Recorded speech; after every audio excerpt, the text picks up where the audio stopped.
A very warm good morning to all of you. Good morning, ma'am. Morning.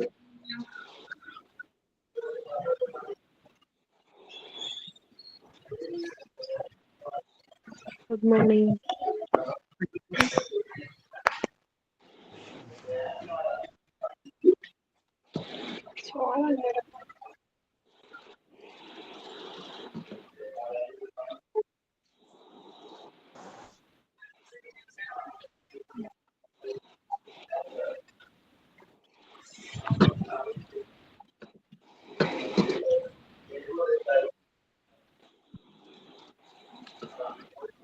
Okay, fine.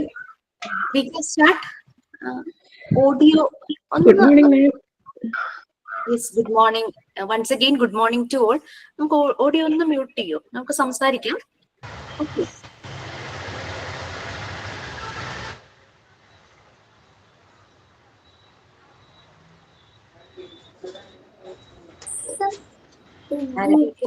Audio of ചെയ്യാനുണ്ടെങ്കിൽ ഒന്ന് mute ചെയ്യാമോ? Okay, എനിക്ക് video on ആയിട്ട് എനിക്ക് പേര് അതിനകത്ത് കാണുന്നത് M4 അങ്ങനെയാണ് കാണുന്നത്. Okay, thank you so much. Okay, fine. Once again a very good morning to all of you. നിങ്ങൾ പല ഭാഗത്തു നിന്നാണ് അറ്റൻഡ് ചെയ്യുന്നതെന്ന് അറിയാം. ഭയങ്കര ക്യൂരിയസ് ആയിരിക്കും അല്ലെ, എന്താണ് ഈ കോഴ്സ്, ഇത് ചെയ്താൽ എനിക്ക് എന്ത് കിട്ടും, മറ്റുള്ളവർക്ക് എന്ത് കിട്ടും, അങ്ങനെയൊക്കെയുള്ള ഒരു ക്യൂരിയോസിറ്റി ഒക്കെ ഉണ്ടോ? അത് ചുമ്മാ ഒന്ന് കയറിയതാണോ? ഓക്കെ, മോണ്ടിസോറി എന്ന് കേട്ടപ്പോഴാണ്, നിങ്ങൾ ആദ്യമായിട്ട് കേൾക്കുവാണോ? അതിന് മുമ്പ് അറിയാമോ? കുട്ടികളെ അങ്ങനെയുള്ള സ്കൂളിൽ ചേർത്തിട്ടുണ്ടോ? കേട്ടിട്ടുണ്ട്. ഇതിന്റെ ഓപ്പർച്യൂണിറ്റീസിനെ കുറിച്ച് കേട്ടിട്ടുണ്ടോ? ഇത് പഠിച്ചാൽ അതാരാണ്? വെക്കേഷൻ ആയതുകൊണ്ട് മമ്മിമാരുടെ കൂടെ മക്കളൊക്കെ ഉണ്ടെന്ന് തോന്നുന്നു. അതെ. അവരും കേൾക്കട്ടെ. ഓക്കെ, മോണ്ടിസോറി മെത്തേഡ് അല്ലെങ്കിൽ മോണ്ടിസോറി സ്കൂൾ, അത് നമ്മളിങ്ങനെ കേട്ടിട്ടുണ്ട്. നമ്മളുടെ പല ഇടങ്ങളിലും മോണ്ടിസോറി സ്കൂൾസ് ഉണ്ട്, പ്യുവർ മോണ്ടിസോറി സ്കൂൾ ഉണ്ട്, അതായത് മോണ്ടിസോറി മെത്തേഡ് അങ്ങനെ തന്നെ ഫോളോ ചെയ്യുന്നവര്. ഏറ്റവും പോപ്പുലർ ആയിട്ട് നമ്മൾ ഭയങ്കര വെറൈറ്റി ആയിട്ട് കണ്ടിരിക്കുന്ന ഒരു ടെക്നിക്സ് കൂടുതലുള്ളത് ജാപ്പനീസ് സ്കൂളുകളിലെ മോണ്ടിസോറി സ്കൂളിലാണ്. അതിനെപ്പറ്റി ഒരു ബുക്കൊക്കെ ഉണ്ട്, അത് ഇൻ ബിറ്റ്വീൻ വായിക്കുന്ന നന്നായി. ടോട്ടോച്ചാൻ കേട്ടിട്ടുണ്ടോന്ന് അറിയില്ല. നമ്മുടെ മക്കളുടെ മലയാളം പുസ്തകത്തില് അതിന്റെ ചെറിയൊരു ഭാഗമൊക്കെ ഉണ്ടായിരുന്നു, കഷ്ടക മാഷോ അങ്ങനെ എന്തോ പറഞ്ഞിട്ട്. ഓക്കെ, അപ്പൊ നമുക്ക് എന്താ മോണ്ടിസോറി മെത്തേഡ് എന്ന് നോക്കാം. നമ്മള് സാധാരണ എനിക്കൊരു 47 കഴിഞ്ഞു. ചെറിയ നമ്മള് അംഗൻവാടിന്ന് ഇപ്പൊ പറയുന്ന പോലെ അന്ന് ബാലവാടികളായിരുന്നു. ഈ ബാലവാടിന് അന്ന് എനിക്ക് ഇപ്പോഴും ഓർമ്മയുണ്ട്, അന്ന് ഉണ്ടായിരുന്ന ടോയ്സ് എല്ലാം വുഡൻ ബ്ലോക്സ് ആയിരുന്നു, മരം കൊണ്ടുള്ളതായിരുന്നു, നല്ല വുഡ് കൊണ്ടുള്ളതായിരുന്നു. ഒന്നും അവിടെ പ്ലാസ്റ്റിക്കോ അല്ലാത്ത മെറ്റൽ ടൈപ്പോ അങ്ങനത്തെ ഒന്നും ഉണ്ടായിരുന്നില്ല. വുഡൻ ആയിട്ടുള്ള ടോയ്സ് ആയിരുന്നു, പല പല ബ്ലോക്സ്, പല പല ഷേപ്പ്. പിന്നെ നമ്മൾ ഇങ്ങനെ കളിക്കുന്ന ഒരു താറാവ് പോലത്തെ ഉണ്ടല്ലോ, ഇങ്ങനെ മൂവ് ചെയ്യുന്ന അത്, കുതിര, ഇതൊക്കെയായിരുന്നു അന്ന് അവിടെ ഉണ്ടായിരുന്ന ടോയ്സ്. പക്ഷെ ഇപ്പൊ കാലം കുറെ മാറുമ്പോൾ നമുക്കറിയാം നമ്മുടെ കുട്ടികൾക്ക് പല രീതിയിലുള്ള ടോയ്സ് അവൈലബിൾ ആണ്. പക്ഷെ നോക്കിയാൽ കാണാം, അത് കിട്ടാൻ വേണ്ടിയുള്ള വാശിയേ ഉള്ളൂ. അവർ ഒന്നോ രണ്ടോ തവണ കൂടി വന്ന് യൂസ് ചെയ്ത് പിന്നെ അവരതൊരു മൂലക്കിടും. പിന്നെ അവർക്ക് വേണ്ടത് വീട്ടിലുള്ള പ്ലേറ്റും ഗ്ലാസ്സും ഒക്കെ അല്ലേ, അത് വെച്ച് എത്ര നേരം വേണമെങ്കിലും അവരിയ്ക്കും, ചുറ്റും നടക്കുന്ന ഒന്നും അറിയില്ല. അതുപോലെ തന്നെയാണ് മോണ്ടിസോറി മെത്തേഡിൽ. മോണ്ടിസോറി മെത്തേഡിന്റെ ഫൗണ്ടറുടെ പേരറിയോ?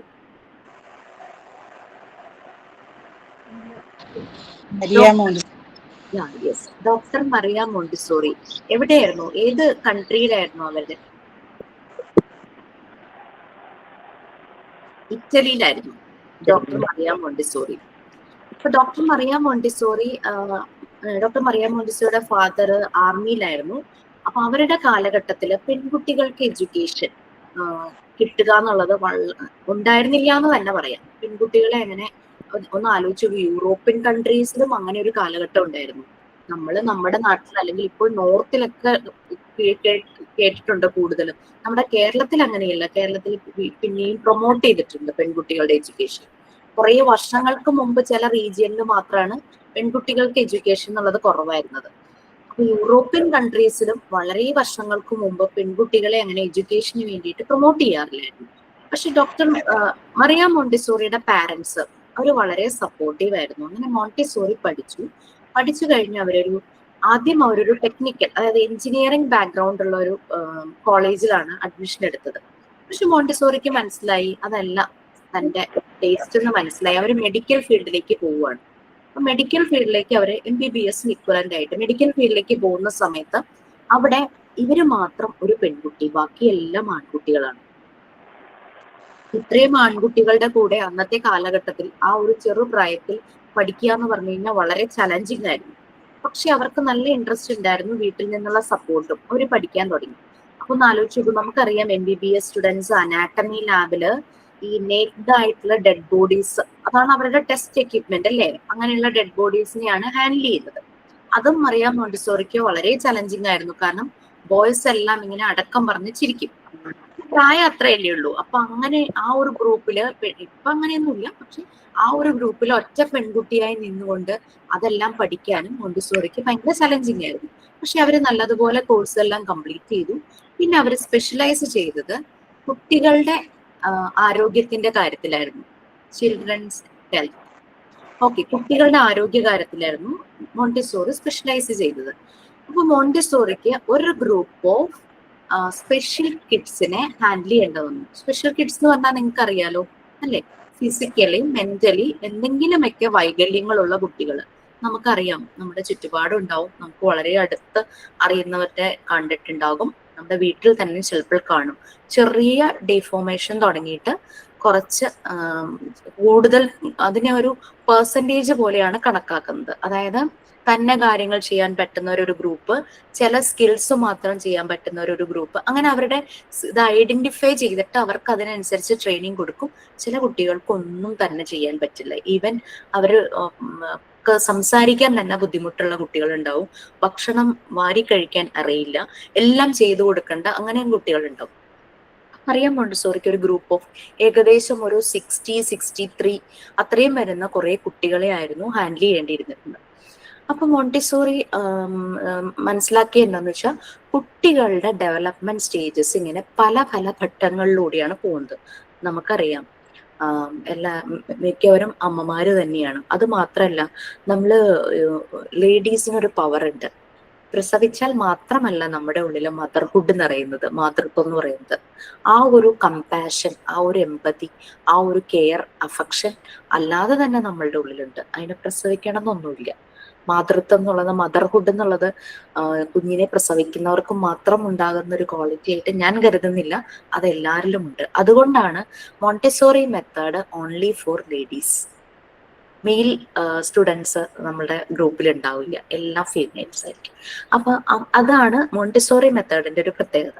അപ്പൊ ആ ഒരു കമ്പാഷൻ, അഫെക്ഷൻ, കെയർ, ലവിങ് ആയിട്ടുള്ള ആളുകളാണ് നമ്മളെല്ലാവരും. അപ്പൊ മോണ്ടിസോറി ഈ കുട്ടികളെ ഒബ്സർവ് ചെയ്തു. കുറേ സമയമെടുത്ത് പല രീതിയിലുള്ള എക്സ്പെരിമെന്റുകൾ ചെയ്തു. എക്സ്പെരിമെന്റ് എന്ന് പറയുന്നത് കുട്ടികളെ കൊണ്ട് ഓരോരോ ആക്ടിവിറ്റീസ് ചെയ്യിച്ചു. ആക്ടിവിറ്റീസ് ചെയ്തപ്പോൾ ഇവരെല്ലാവരും മെന്റലി ഡെവലപ്മെന്റ് വളരെ താഴ്ന്ന കുട്ടികളാണ്.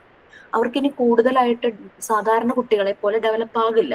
പക്ഷെ എന്നാലും അവരുടെ ഉള്ളിൽ ചില സ്കിൽസ് കണ്ടെത്താൻ പറ്റും.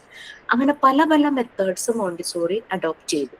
അങ്ങനെ കുറെ ഒബ്സർവേഷൻ, കുറെ അനാലിസിസ്. ഇപ്പൊ മോണ്ടിസോറിയുടെ കാലഘട്ടത്ത് വേറെ കുറെ സൈക്കോ അനാലിസ്റ്റുകൾ കുട്ടികളുടെ ഡെവലപ്മെന്റിനെ കുറിച്ച് പല രീതിയിലുള്ള കോൺട്രിബ്യൂഷൻസ്, അവരുടെ കുറെ റൈറ്റപ്സ് ഒക്കെ ഉണ്ടായിരുന്നു. ചിലരത് കുട്ടികൾ ബുദ്ധിപരം ആയിട്ടുള്ള കാര്യം അനുസരിച്ച് അവരുടെ ഓരോ പ്രായത്തിലും ഡെവലപ്മെന്റ് ഉണ്ടാവുന്നു. ചിലര് പറഞ്ഞു അവർ ആളുകളുമായിട്ട് ഇന്ററാക്ട് ചെയ്യുന്നതിനനുസരിച്ചാണ് ഡെവലപ്മെന്റ് വരുന്നത്. അങ്ങനെ അങ്ങനെ അങ്ങനെ പല രീതിയിലും ആളുകൾ പറഞ്ഞു. പക്ഷെ അതെല്ലാം മോണ്ടിസോറിയെ സപ്പോർട്ട് ചെയ്തു. അതെല്ലാം അനലൈസ് ചെയ്ത് റിസർച്ച് ചെയ്ത് മോണ്ടിസോറി ഈ കുട്ടികൾക്ക് വേണ്ടിയിട്ട്, ഈ സ്പെഷ്യൽ കുട്ടികൾക്ക് വേണ്ടിയിട്ട് ഒരു മെത്തേഡ് അങ്ങ് ഡിസൈൻ ചെയ്തു. അത് ഇവരിൽ നല്ല പോലെ വർക്കൗട്ടായി, നല്ല റിസൾട്ട് വന്നു. കുട്ടികൾ കുറച്ചുകൂടെ ആക്റ്റീവായി. ഒന്ന് ആലോചിച്ച് നോക്കൂ, സ്പെഷ്യൽ കിഡ്സ് ആക്റ്റീവായി. അപ്പൊ മോണ്ടിസോറി വിചാരിച്ചു, അങ്ങനെയാണെങ്കിൽ സാധാരണ കുട്ടികളിൽ ഇത് നല്ല റിസൾട്ട് ഉണ്ടാക്കുമല്ലോ എന്നാലോചിച്ചിരിക്കുന്ന സമയത്താണ് ഇറ്റലിയിലെ ഒരു സ്ലം ഏരിയ, സാൻ ലൊറൻസോ എന്ന് പറയുന്ന ഒരു സ്ലം ഏരിയയിലെ local authorities, may be mayor ഒക്കെ ആയിരിക്കാം. യൂറോപ്യൻ കൺട്രീസിലെ ലോക്കൽ അതോറിറ്റീസ് കൂടുതൽ കൺട്രോൾ ചെയ്ത് മേയർ ആണല്ലേ, നമ്മുടെ ഇവിടെ കോർപ്പറേഷനിൽ മേയർ ഉള്ളത് പോലെ തന്നെ, അല്ലെങ്കിൽ മുനിസിപ്പാലിറ്റികളിൽ ചെയർപേഴ്സൺ ഉള്ളത് പോലെയൊക്കെ തന്നെ. അപ്പൊ ഇത് മോണ്ടിസോറി ഇങ്ങനെ ഒരു കാര്യം സ്പെഷ്യൽ കിഡ്സിൽ ചെയ്തു എന്ന് അറിഞ്ഞപ്പോൾ ഈ ലോക്കൽ അതോറിറ്റീസ് ഇവരെ അപ്രോച്ച് ചെയ്തു. കാരണം സാൻ ലൊറൻസോ എന്ന് പറയുന്നത് ഒരു ചേരി പ്രദേശമായിരുന്നു, ഒരു സ്ലം ഏരിയ. ഒരു ചേരി പ്രദേശത്തേക്ക് ലൈഫ് സ്റ്റൈലൊക്കെ നമുക്ക് ഊഹിക്കാം. അതും അത്രയും വർഷങ്ങൾക്ക് മുമ്പ്. ആളുകൾ അത്ര എഡ്യൂക്കേറ്റഡ് അല്ല, അവരുടെ എന്താ പറയാ ലെവൽ ഓഫ് ലൈഫ് വളരെ പൂവറായിരിക്കും, ഹൈജീൻ ഒക്കെ പ്രശ്നമായിരിക്കും. പലർക്കും ശരിയായ രീതിയിലുള്ള ഷെൽട്ടറുകൾ ഉണ്ടാവില്ല, വീടുകളൊന്നും ഉണ്ടാവില്ല. ഇപ്പൊ ആളുകൾ അന്നന്നത്തെ ഭക്ഷണത്തിന് വേണ്ടിയിട്ട്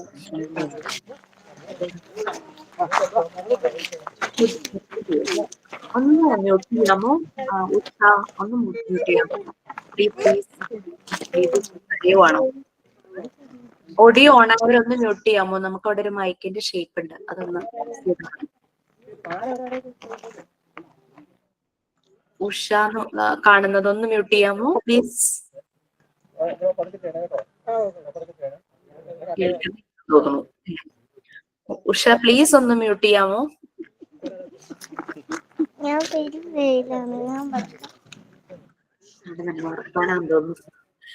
ഉഷ പ്ലീസ് ഒന്ന് മ്യൂട്ട് ചെയ്യാമോ? Okay fine. ഇനി നമുക്ക് പറയാം, നിങ്ങളൊന്ന് അഡ്ജസ്റ്റ് ചെയ്യട്ടോ. ഉഷ അറിയുന്നില്ല എന്ന് തോന്നുന്നു. ഓക്കെ, അപ്പൊ ഇങ്ങനെ ആ ഏരിയയിൽ ഉള്ള കുട്ടികളെ ഒന്ന് ടേക്ക് കെയർ ചെയ്യാമോ എന്നായിരുന്നു ലോക്കൽ അതോറിറ്റീസ് പറഞ്ഞത്. അപ്പൊ മോണ്ടിസോറി ഇത് എങ്ങനെ നോർമൽ കുട്ടികളിൽ അപ്ലൈ ചെയ്യാന്ന് വിചാരിച്ചിരിക്കുമ്പോഴാണ് ഇങ്ങനെ ഒരു ചാൻസ് വരുന്നില്ലേ. അപ്പോ അന്നത്തെ പാരന്റ്സ്, കുട്ടികളുടെ പാരന്റ്സ് എന്ന് പറഞ്ഞാൽ അന്നന്നത്തെ ഭക്ഷണത്തിന് വേണ്ടി എവിടെയെങ്കിലും പണിക്ക് പോകുന്നവരായിരിക്കും. അതുകൊണ്ട് കുട്ടികളെ ശ്രദ്ധിക്കാൻ സമയം കിട്ടില്ല. ഉഷ ഒന്ന് മ്യൂട്ട് ചെയ്യാമോ പ്ലീസ്? ഉഷ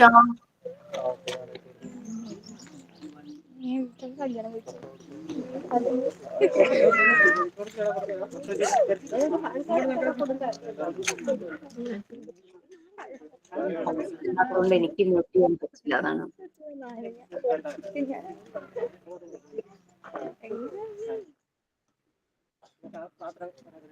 വേറെ ആരുടെയും ഓണല്ലല്ലേ? ഉഷ എന്ന് പറയുന്ന ആള് അറിയുന്നില്ല. ഒരു മിനിറ്റ് എനിക്കൊന്ന് തരാമോ? ഞാൻ എന്റെ ഫോൺ എടുത്ത് ഇൻസ്റ്റിറ്റ്യൂട്ടിൽ എന്ന് പറഞ്ഞിട്ട് ഹോസ്റ്റിനെ കൊണ്ടൊന്ന് ഞാൻ വീട്ടിലിരുന്നാട്ടോ ക്ലാസ് എടുക്കുന്നത്, അതുകൊണ്ടാണ് ഞാൻ ഒരു മിനിറ്റ് ഒന്ന് തന്നെ, അല്ലെങ്കിൽ നമുക്ക് ഓൾ ടൈം ഡിസ്റ്റർബൻസ് യൂസ് ചെയ്യാൻ അതിന്റെ പ്രശ്നമായിരിക്കാം.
Okay, it's done.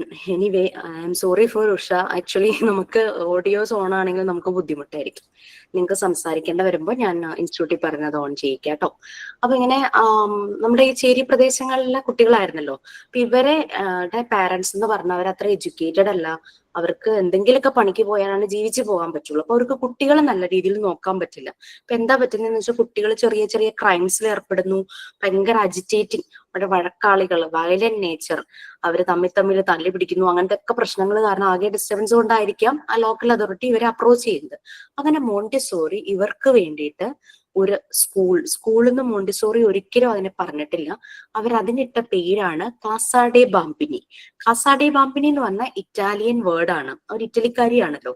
അതിന്റെ മീനിങ് എന്ന് പറഞ്ഞു കഴിഞ്ഞാൽ ചിൽഡ്രൻസ് ഹൗസ് എന്നാണ് മീനിങ്.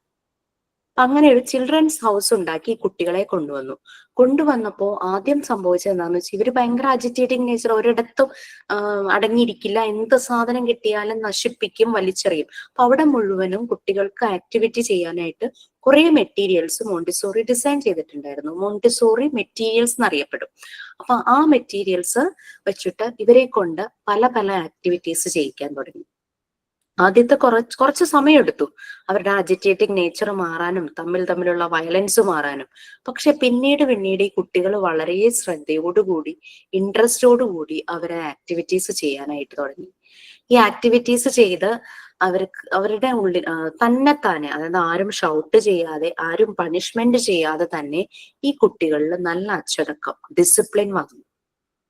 നല്ലതുപോലെ അവരെ ബിഹേവ് ചെയ്യാൻ തുടങ്ങി. അവരുടെ ബിഹേവിയർ, ആ ഒരു സ്വഭാവ സവിശേഷതകൾ അതെല്ലാം നോർമൽ ആയിട്ട് മാറി. അപ്പൊ മറിയ മോണ്ടിസോറി ഇതിനെ ഡിവൈഡ് ചെയ്തത് നോർമലൈസ്ഡ് കിഡ്സും ഡീവിയേറ്റഡ് കിഡ്സും എന്നാണ്. ഡീവിയേറ്റഡ് എന്ന് പറഞ്ഞു കഴിഞ്ഞാൽ ഇതുപോലെ അജിറ്റേറ്റിംഗ് നേച്ചർ, വയലന്റ് ആകുക, മറ്റുള്ളവരെ ഡിസ്റ്റർബ് ചെയ്യുക, അവരിയ്ക്കുന്ന സറൗണ്ടിങ്സിൽ നാശങ്ങൾ ഉണ്ടാക്കുക എന്നുള്ളത്. അങ്ങനെ കിട്ടിയ കുട്ടികളെയാണ് ഇവര് നോർമലൈസ്ഡ് എന്നാക്കിയത്.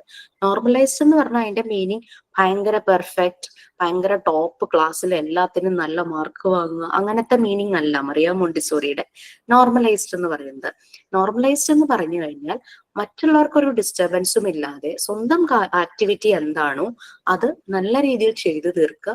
ഓരോരുത്തർക്കും ഓരോ സ്പീഡായിരിക്കും അല്ലെ.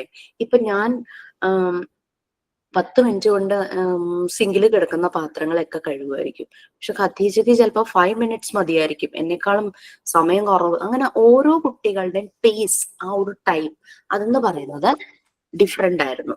അപ്പൊ അതൊന്നും അവിടെ പ്രശ്നമില്ല. അപ്പൊ എന്താ, ഓരോ കുട്ടിക്കും അവൻ്റെതായ ടൈമിലിരുന്ന് അവൻ ചെയ്യേണ്ട ആക്ടിവിറ്റീസ് ചെയ്യുന്നു. ത്രൂ ദാറ്റ് ആക്ടിവിറ്റി അവൻ ലേണിംഗ് പ്രോസസ്സിലേക്ക് പോകുന്നു. അവൻ ഓരോ കാര്യങ്ങളും മനസ്സിലാക്കുന്നു.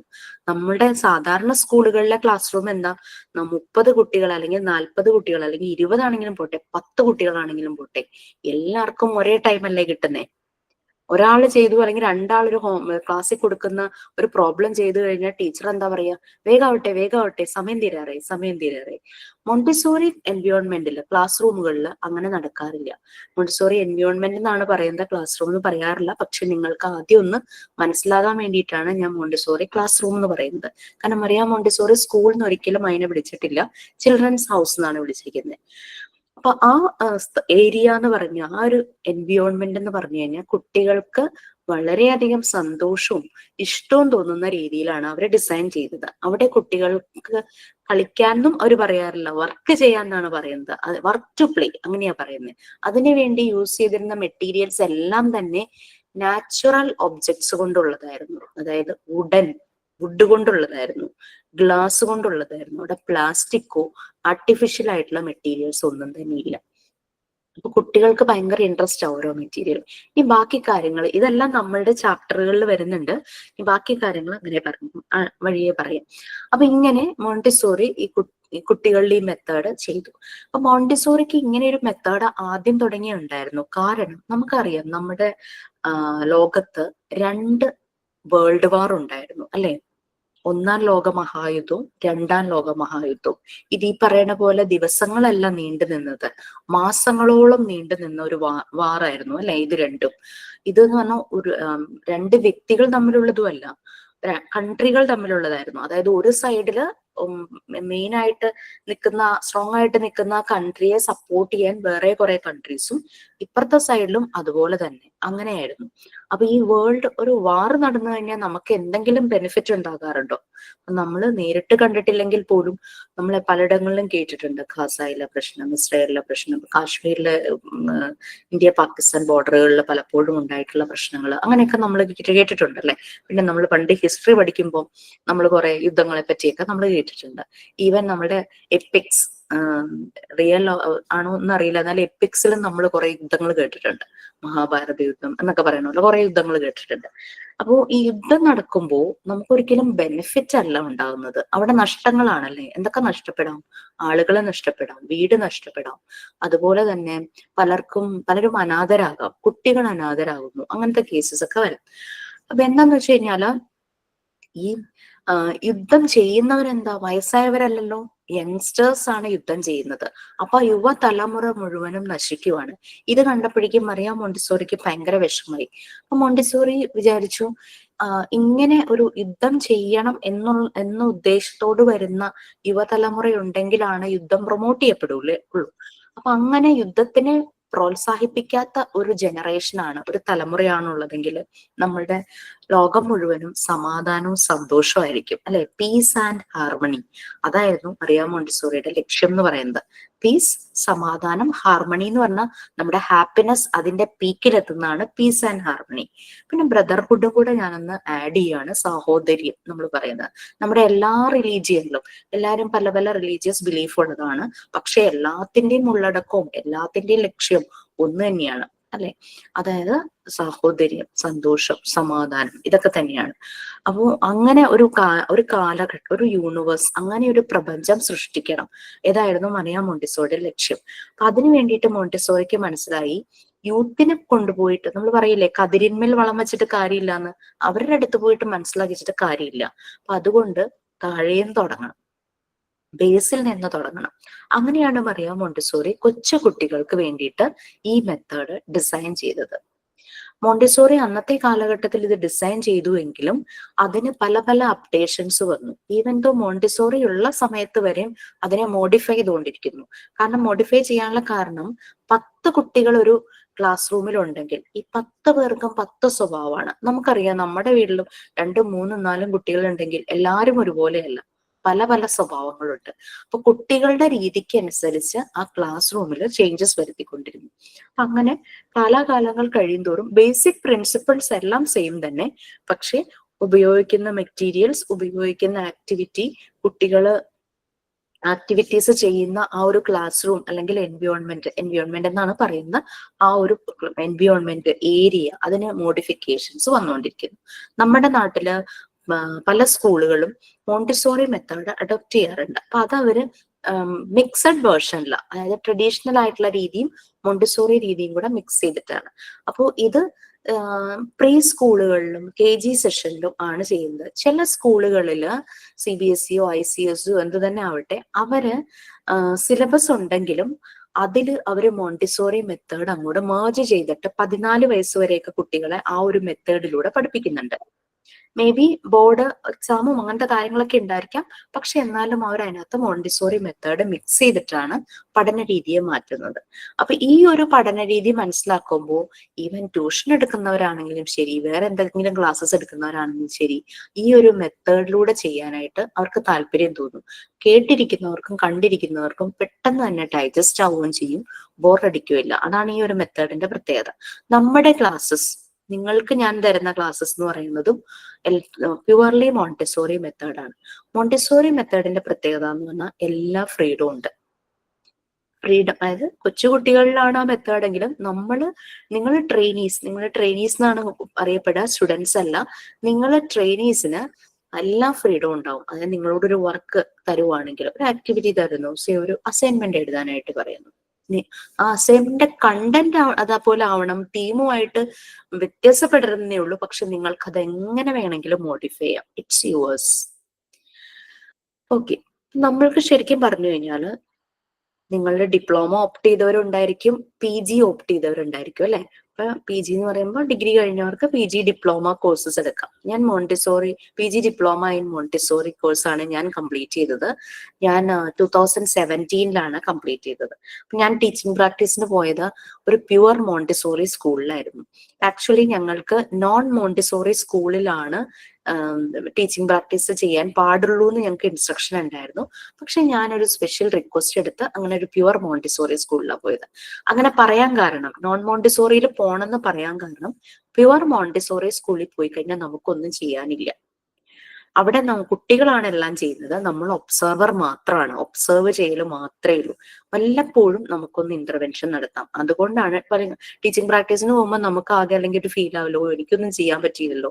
അതുകൊണ്ടാണ് ഞങ്ങളുടെ സിലബസിൽ അങ്ങനെ ഒരു കണ്ടീഷൻ വെച്ചത്. പക്ഷെ നിങ്ങൾക്ക് അങ്ങനെയൊന്നുമില്ല, എവിടെയും ടീച്ചിങ് പ്രാക്ടീസ് ചെയ്യാം. പിന്നെ കോഴ്സ് തുടങ്ങുന്നതേ ആരും ടീച്ചിങ് പ്രാക്ടീസിന് പോകരുത്. നമുക്കൊരു ഏകദേശം ഒരു 6 month ഒക്കെ ആവുമ്പോഴാണ് നമ്മുടെ കോർ സബ്ജക്റ്റിലേക്ക് പോകുന്നത്, മെയിൻ ടോപ്പിക്കിലേക്ക്. അതായത് മോണ്ടിസോറി മെത്തേഡും അതിന്റെ ആപ്ലിക്കേഷൻസും വരുന്നത്. അത് നമ്മൾ അറിഞ്ഞിട്ട് നമ്മൾ ടീച്ചിങ് പ്രാക്ടീസിന് പോകുന്നതായിരിക്കും നല്ലത്. അപ്പൊ നമുക്കിത് അപ്ലൈ ചെയ്യാം. ഇത് മോണ്ടിസോറി മെത്തേഡ് അറിയാതെ നമ്മൾ അതിനു മുമ്പേ ടീച്ചിങ് പ്രാക്ടീസിന് പോയി കഴിഞ്ഞു കഴിഞ്ഞാൽ നമുക്ക് ചെയ്യാനായിട്ട് ഒന്നും ഉണ്ടാവില്ല. മോണ്ടിസോറി മെത്തേഡ് എന്താണെന്ന് അറിയണമല്ലോ, എങ്ങനെയാണ് അത് ചെയ്യേണ്ടതെന്ന് അറിഞ്ഞതിന് ശേഷം ടീച്ചിങ് പ്രാക്ടീസിന് പോകുന്നത് നല്ലത്. ഒരു 6 month ഒക്കെ ആകുമ്പോഴാണ് പോകുന്നത് നല്ലത്. പിന്നെ നിങ്ങൾക്ക് ടെക്സ്റ്റ് ബുക്കുകൾ അവൈലബിൾ ആണ്, അത് പ്രൊവൈഡ് ചെയ്യും. അതെങ്ങനെയാണ് വാങ്ങേണ്ടതെന്ന് അങ്ങനെയുള്ള കാര്യങ്ങളൊക്കെ പറഞ്ഞു തരും. ഓഫീസിൽ നിന്ന് അതിനുള്ള മെസ്സേജസ് ഒക്കെ തരും. അപ്പൊ ഈ ടെക്സ്റ്റ് ബുക്കിൽ നമ്മൾക്ക് മോഡ്യൂൾ വൈസ് ആയിട്ടാണ് തിരിച്ചിരിക്കുന്നത്. അപ്പൊ ഡിപ്ലോമയുടെ ഞാൻ ആദ്യം പറയാം, അത് കഴിഞ്ഞിട്ട് പി ജി പറയാം, അല്ലെങ്കിൽ കൺഫ്യൂഷൻ ആവും. മോഡ്യൂൾ എന്ന് പറഞ്ഞു കഴിഞ്ഞാൽ ഈ ഒരു ഫസ്റ്റ് മോഡ്യൂൾ 1 4 പാർട്ടുകളായിട്ട് ഡിവൈഡ് ചെയ്തിട്ടുണ്ട്. അതിലെ ഫസ്റ്റ് പാർട്ടിൽ 8 യൂണിറ്റ്സ് ഉണ്ട്. അതായത് മോഡ്യൂൾ 1 4 പാർട്ടായിട്ട് ഡിവൈഡ് ചെയ്തിട്ടുണ്ട്. പാർട്ട് 1 8 യൂണിറ്റ്സ് ഉണ്ട്. സിലബസ് ഒക്കെ പ്രൊവൈഡ് ചെയ്യും കേട്ടോ. പാർട്ട് 2 10 യൂണിറ്റ്സ് ഉണ്ട്. പാർട്ട് 3 10 യൂണിറ്റ്സ് ഉണ്ട്. പാർട്ട് 4 10 യൂണിറ്റ്സ് ഉണ്ട്. അങ്ങനെ മോഡ്യൂൾ 1 കഴിയും. അതായത് 38 യൂണിറ്റ്സ് ആകെ വരും അല്ലെ. അപ്പൊ പാർട്ട് 1 എന്ന് പറയുന്നത് 8 യൂണിറ്റ്സ് അടങ്ങുന്ന പാർട്ട് 1 എന്ന് പറയുന്നത് അബൌട്ട് ഹെൽത്ത് ആൻഡ് ന്യൂട്രീഷൻ ആണ്. നമ്മളൊരു കുട്ടിയെ നമ്മൾ ഹാൻഡിൽ ചെയ്യാൻ പോകുന്നതിന് മുമ്പ് ആ കുട്ടികളുടെ ഹെൽത്ത്, ന്യൂട്രീഷൻ, അതുമായിട്ട് കണക്ട് ചെയ്യുന്ന കാര്യങ്ങൾ നമ്മൾ പഠിക്കണം. അവർക്ക് ന്യൂട്രീഷ്യസ് ആയിട്ടുള്ള ഫുഡ് ഐറ്റംസ് ഏതാണ്, ഏതെങ്കിലും ഭക്ഷണം ഡെഫിഷ്യന്റ് ആയി കഴിഞ്ഞാൽ അവർക്ക് എന്തെല്ലാം അസുഖങ്ങൾ വരാം. പിന്നെ കൊച്ചുകുട്ടികൾക്ക് പെട്ടെന്ന് അസുഖങ്ങൾ വരാം അല്ലെ, അവർക്ക് ഇമ്മ്യൂണിറ്റി കുറവാണ്.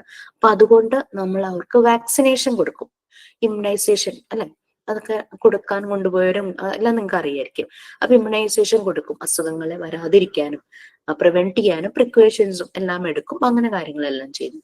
പിന്നെ ഇവരുടെ ഹെൽത്ത്, ഹൈജീൻ, അതിന്റെ ഇമ്പോർട്ടൻസ്. നല്ല ന്യൂട്രീഷ്യസ് ആയിട്ടുള്ള ഭക്ഷണം കഴിച്ചാലാണ് നല്ല ആരോഗ്യമുള്ള ശരീരം ഉണ്ടാവുള്ളൂ. ആരോഗ്യമുള്ള ശരീരവും ആരോഗ്യമുള്ള മനസ്സും കണക്റ്റഡ് ആണ്. അപ്പോൾ ശരീരത്തിന്റെ ആരോഗ്യം മാത്രമല്ല, മനസ്സിന്റെ ആരോഗ്യം ഇമ്പോർട്ടന്റ് തന്നെയാണ് അല്ലെ. അപ്പൊ മെന്റൽ ഹെൽത്ത് ആൻഡ് ഹൈജീൻ. പിന്നെ എന്തെങ്കിലും ഇഞ്ചുറീസോ അല്ലെങ്കിൽ പെട്ടെന്ന് എന്തെങ്കിലും ഒരു എമർജൻസി ആക്സിഡന്റ് സിറ്റുവേഷൻ ഒക്കെ വന്നു കഴിഞ്ഞാൽ കുട്ടികൾക്കെന്നല്ല ആർക്കായാലും കൊടുക്കേണ്ട ഫസ്റ്റ് എയ്ഡിനെ കുറിച്ചും ഒരു അവയർനെസ് നമുക്ക് ഉണ്ടാവും. സ്കൂളുകളിൽ പ്രത്യേകിച്ചും കുട്ടികൾ ഓടി എന്തെങ്കിലുമൊക്കെ ഒരു ഇഞ്ചുറി സംഭവിക്കാം. അപ്പൊ നമ്മൾക്ക് ആ സമയത്ത് വളരെ അലേർട്ടായിട്ട് നമ്മൾ നോക്കി നിന്ന് നമ്മൾ കരയല്ല വേണ്ടത്, അലേർട്ടായിട്ട് നമുക്ക് കാര്യങ്ങൾ ഹാൻഡിൽ ചെയ്യാൻ പറ്റണം. അതിപ്പോ വീട്ടിലായാലും ശരി. ഇപ്പൊ വെക്കേഷനും കൂടിയാണ്, കുട്ടികൾ എന്തെങ്കിലുമൊക്കെ ഇതുപോലെയൊക്കെ ചെയ്ത് ഓടി ഓടി നടക്കും. അപ്പൊ അതുകൊണ്ട് നമ്മൾ അറിഞ്ഞിരിക്കണം ഫസ്റ്റ് എയ്ഡ് എങ്ങനെ കൊടുക്കണം, ഫസ്റ്റ് എയ്ഡ് കൊടുക്കേണ്ട ആളുടെ മാനസിക അവസ്ഥ എങ്ങനെയായിരിക്കണം, അങ്ങനെ കാര്യങ്ങൾ. ഇപ്പൊ നമ്മൾക്ക് ചിലപ്പോൾ ബ്ലഡ് എല്ലാം പേടിയായിരിക്കാം, പക്ഷെ നമ്മുടെ ഒരു കുഞ്ഞിന്റെ കൈ മുറിയുമ്പോൾ നമ്മൾ അറിയാതെ തന്നെ ഓട്ടോമാറ്റിക്കലി നമ്മൾ പെട്ടെന്ന് ആക്ട് ചെയ്യും. കാരണം നമുക്ക് അത് വേണ്ടപ്പെട്ട ഒരാളും കൂടിയാണ് അല്ലെ. അല്ലെങ്കിൽ ഒരു അപകടം പറ്റി ഞാൻ അപ്പൊ ചെയ്യണം എന്നൊരു തോന്നൽ ഉള്ളിൽ പെട്ടെന്ന് തന്നെ വരും. അതാ കുറച്ചു മുമ്പ് പറഞ്ഞ മദർഹുഡിന്റെ ഒരു ഫാക്ടർ. അപ്പൊ നമുക്കറിയാം ആരോഗ്യം വളരെ ഇമ്പോർട്ടന്റ് ആണ്. ഈ ആരോഗ്യം എന്ന് പറയുന്നതാണ് നമ്മുടെ ലക്ഷ്യം. ആരോഗ്യത്തിലേക്ക് എത്താനുള്ള മാർഗമാണ് ഹൈജീൻ. നല്ല വൃത്തിയുള്ളവരായിരിക്കും. അത് ശരീരത്തിന്റെ ആരോഗ്യമാണെങ്കിലും ശരി, മെന്റൽ ഹെൽത്ത് മനസ്സിന്റെ ആരോഗ്യമാണെങ്കിലും ശരി, അതിലേക്ക് എത്താൻ വേണ്ടിയിട്ട് നമ്മളുടെ മാർഗം, റൂട്ട്, മീൻസ് എന്ന് പറയുന്നത് ഹൈജീനാണ്. ഇതൊക്കെയാണ് നിങ്ങൾ ഫസ്റ്റ് പാർട്ടിൽ പഠിക്കുന്നത്. ഇനി സെക്കൻഡ് പാർട്ട് വരുമ്പോൾ കുട്ടികളുടെ വളർച്ചാ കാലഘട്ടങ്ങൾ, ഗ്രോത്ത് ആൻഡ് ഡെവലപ്മെന്റ്, അത് പലതായിട്ട് ഡിവൈഡ് ചെയ്തിട്ടുണ്ട്. അതില് കുട്ടികളുടെ ശരീരത്തിന് വ്യത്യാസം വരുന്നു, കുട്ടികളുടെ ബുദ്ധിക്ക് വ്യത്യാസം വരുന്നു, അല്ലെ? കുഞ്ഞു പ്രായത്തില് അമ്പിളിമാമനെ പിടിച്ചുകൊണ്ട് തരാന്ന് പറയുമ്പോൾ പാവം വിശ്വസിക്കും. പക്ഷെ കുറച്ച് വളർന്നു കഴിയുമ്പോ അതെന്നെ പറ്റിക്കാൻ പറഞ്ഞത്, ആ ഒരു തോട്ട് അവർക്ക് മനസ്സിലാവും. അവർ അനലൈസ് ചെയ്യാൻ തുടങ്ങും.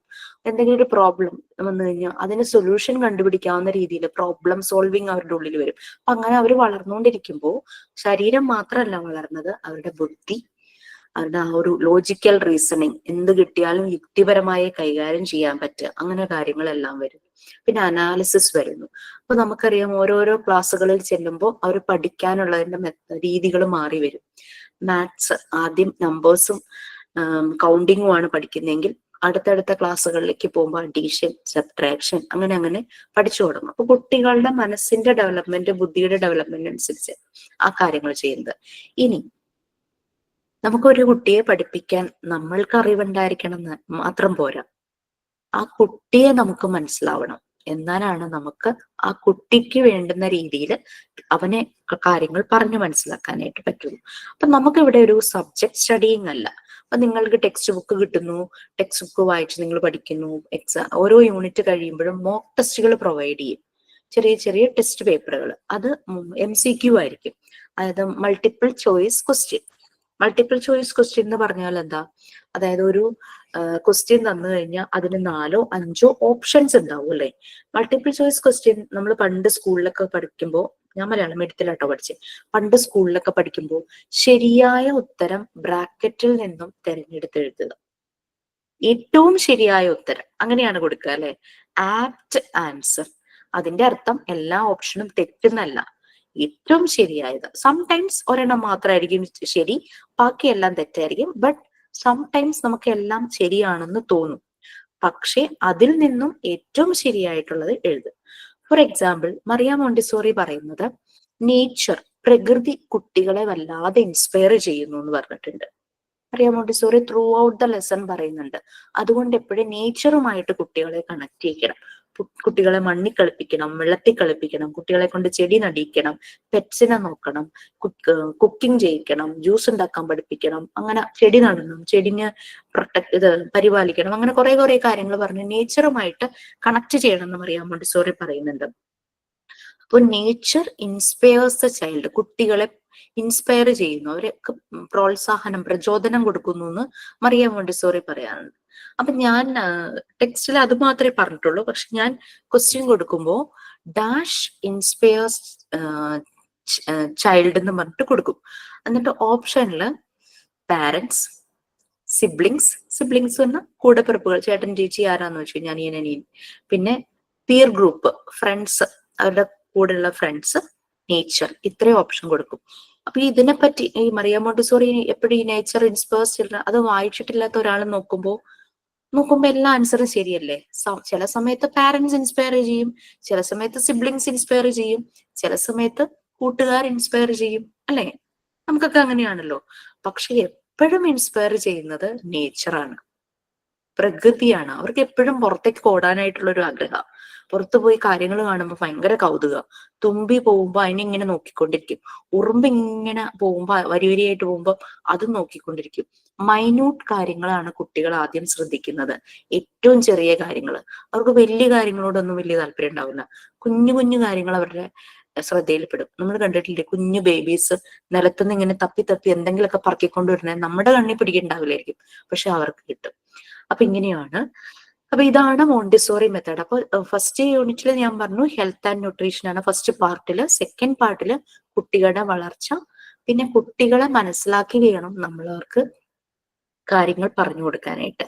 ദാറ്റ് മീൻസ് ചൈൽഡ് സൈക്കോളജി നമ്മൾ അറിഞ്ഞിരിക്കണം. അതാണ് പാർട്ട് 2 രണ്ട് ഭാഗമാണ്. കുട്ടികളുടെ ഗ്രോത്തും ഡെവലപ്മെന്റും പിന്നെ കുട്ടികളുടെ സൈക്കോളജി. ഇതാണ് പാർട്ട് 2 വരുന്നത്.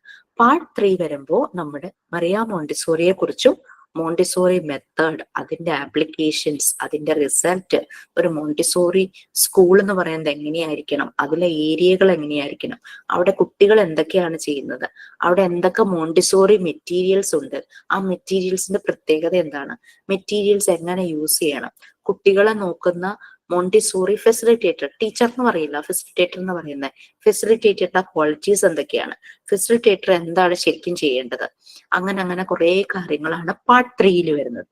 ഇനി പാർട്ട് 4 എന്ന് പറയുന്നത് സ്കൂൾ ഓർഗനൈസേഷൻ ആൻഡ് മാനേജ്മെന്റ്. ഒരു സ്കൂൾ എങ്ങനെയായിരിക്കണം, സ്കൂളിന്റെ ബിൽഡിംഗ് എങ്ങനെയായിരിക്കണം, റൂഫിംഗ് എങ്ങനെയായിരിക്കണം, സ്കൂളിൽ കുട്ടികൾക്ക് വേണ്ടുന്ന ഫെസിലിറ്റീസ് എന്തൊക്കെയാണ്, പാരന്റ്സുമായിട്ട് എങ്ങനെയായിരിക്കണം സ്കൂൾ മാനേജ്മെന്റും പാരന്റ്സും തമ്മിൽ, സ്കൂളിൽ കീപ്പ് ചെയ്യുന്ന രജിസ്റ്റേഴ്സ്, അങ്ങനെയൊക്കെ കാര്യങ്ങളൊക്കെ ഉണ്ടല്ലോ, സ്കൂളിലെ ടൈം ടേബിൾ, കുട്ടികൾക്ക് യൂണിഫോംസ്, അങ്ങനത്തെ കാര്യങ്ങളാണ് പാർട്ട് 4 വരുന്നത്. അപ്പൊ ഇതോടുകൂടി മോഡ്യൂൾ 1 തീരുവാണ്. മോഡ്യൂൾ 2 ഇംഗ്ലീഷാണ്. അതെടുക്കാൻ നിങ്ങൾക്ക് ഇംഗ്ലീഷിൽ തന്നെ എക്സ്പേർട്ട് ആയിട്ടുള്ള സാറോ മാമോ ആരെങ്കിലും വരും. അപ്പൊ എന്താ ചെയ്യേണ്ടതെന്ന് വെച്ച് കഴിഞ്ഞാൽ യൂസ് ദ പ്ലാറ്റ്ഫോം. ആ ഒരു ഇംഗ്ലീഷിന്റെ പ്ലാറ്റ്ഫോം നല്ല രീതിയിൽ യൂസ് ചെയ്യുക. നിങ്ങൾക്ക് നല്ലപോലെ ക്ലാസ് തരുന്ന ടീച്ചേഴ്സ് ആണുള്ളത്. അപ്പൊ നമ്മൾക്ക് നമ്മുടെ മീഡിയം ശരിക്കും ഇംഗ്ലീഷ് ആണ്. ബട്ട് അത് നമുക്ക് അങ്ങനെ പ്രാക്ടിക്കലി പോസിബിൾ അല്ല അല്ലെ. കാരണം വെച്ചാൽ പല പല എഡ്യൂക്കേഷണൽ ബാക്ക്ഗ്രൗണ്ടിൽ നിന്ന് വരുന്നവരാണ്. ചിലർക്ക് നന്നായിട്ട് ഇംഗ്ലീഷ് അറിയാം. അപ്പൊ അവരെന്ന് പറഞ്ഞു കഴിഞ്ഞാൽ നമ്മളൊരു ടീമായിട്ട് വർക്ക് ചെയ്യണം. ഇവിടെ നമ്മളുടെ ഒരു ക്ലാസ് റൂമിൽ വന്നു കഴിഞ്ഞാൽ പുറത്തുനിന്ന് നോക്കുന്ന ഒരാൾക്ക് മനസ്സിലാകരുത് ആരാണ് ട്രെയിനർ, ആരാണ് ട്രെയിനീസ്. ആ രീതിയിലാണ് മോണ്ടിസോറി ക്ലാസ് റൂംസ്. എല്ലാവരും ഒരേപോലെയാണ്. അപ്പൊ നമ്മൾക്ക് ഓരോരുത്തർക്കും അറിയാവുന്നത് നമ്മൾ പരസ്പരം ഷെയർ ചെയ്യുന്നു. അപ്പൊ ഇംഗ്ലീഷിൽ നല്ല ലാംഗ്വേജ് ഉള്ളവരുണ്ടാവും. അപ്പൊ അവരുടെ അടുത്തുനിന്ന് നമ്മൾക്ക് ഇംഗ്ലീഷ് പഠിക്കാൻ പറ്റും. നമുക്ക് കമ്മ്യൂണിക്കേറ്റ് ചെയ്യാൻ പഠിക്കുക. സിമ്പിൾ ഇംഗ്ലീഷ് യൂസ് ചെയ്ത് കമ്മ്യൂണിക്കേറ്റ് ചെയ്യുക. നമ്മൾ ചെല്ലുന്നത് കുഞ്ഞു കുട്ടികളുടെ അടുത്തേക്കല്ലേ, 3 ഇയേഴ്സ് തുടങ്ങി 6 ഇയേഴ്സ് വരെയുള്ള കുട്ടികളുടെ അടുത്തേക്ക്, കൂടി വന്ന 10 ഇയേഴ്സ് വരെയുള്ള കുട്ടികളുടെ അടുത്തേക്ക്.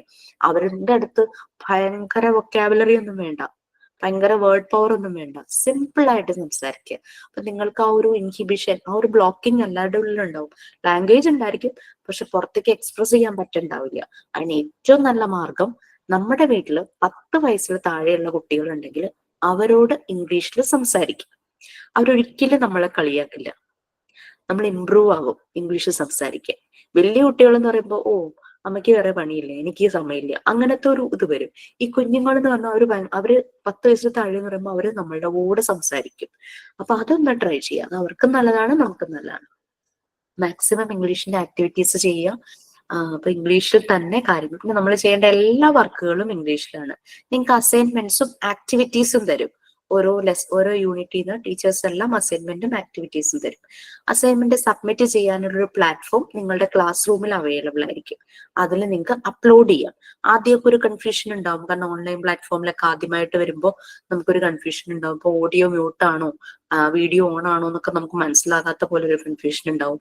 പിന്നെ റേഞ്ച് ഒരു പ്രോബ്ലം, ചിലപ്പോൾ വീടിന്റെ ഏതെങ്കിലുമൊക്കെ ഒരു ഭാഗത്തിരിക്കുമ്പോഴായിരിക്കും നല്ല റേഞ്ച് കിട്ടുന്നത്. അതൊക്കെ ഒരു 1-2 വീക്സ് കൊണ്ട് മാറും. ഈ അസൈൻമെന്റ് എന്ന് പറഞ്ഞു കഴിഞ്ഞാൽ നിങ്ങൾ സബ്മിറ്റ് ചെയ്യണം. സബ്മിറ്റ് ചെയ്യാനുള്ള ഒരു പ്ലാറ്റ്ഫോം നമുക്കുണ്ട്. അതിൽ എങ്ങനെ സബ്മിറ്റ് ചെയ്യണം എന്നുള്ള ഇൻസ്ട്രക്ഷൻസും ഒരു ഡെമോ വീഡിയോ ഒക്കെ നിങ്ങൾക്ക് പ്രൊവൈഡ് ചെയ്യും.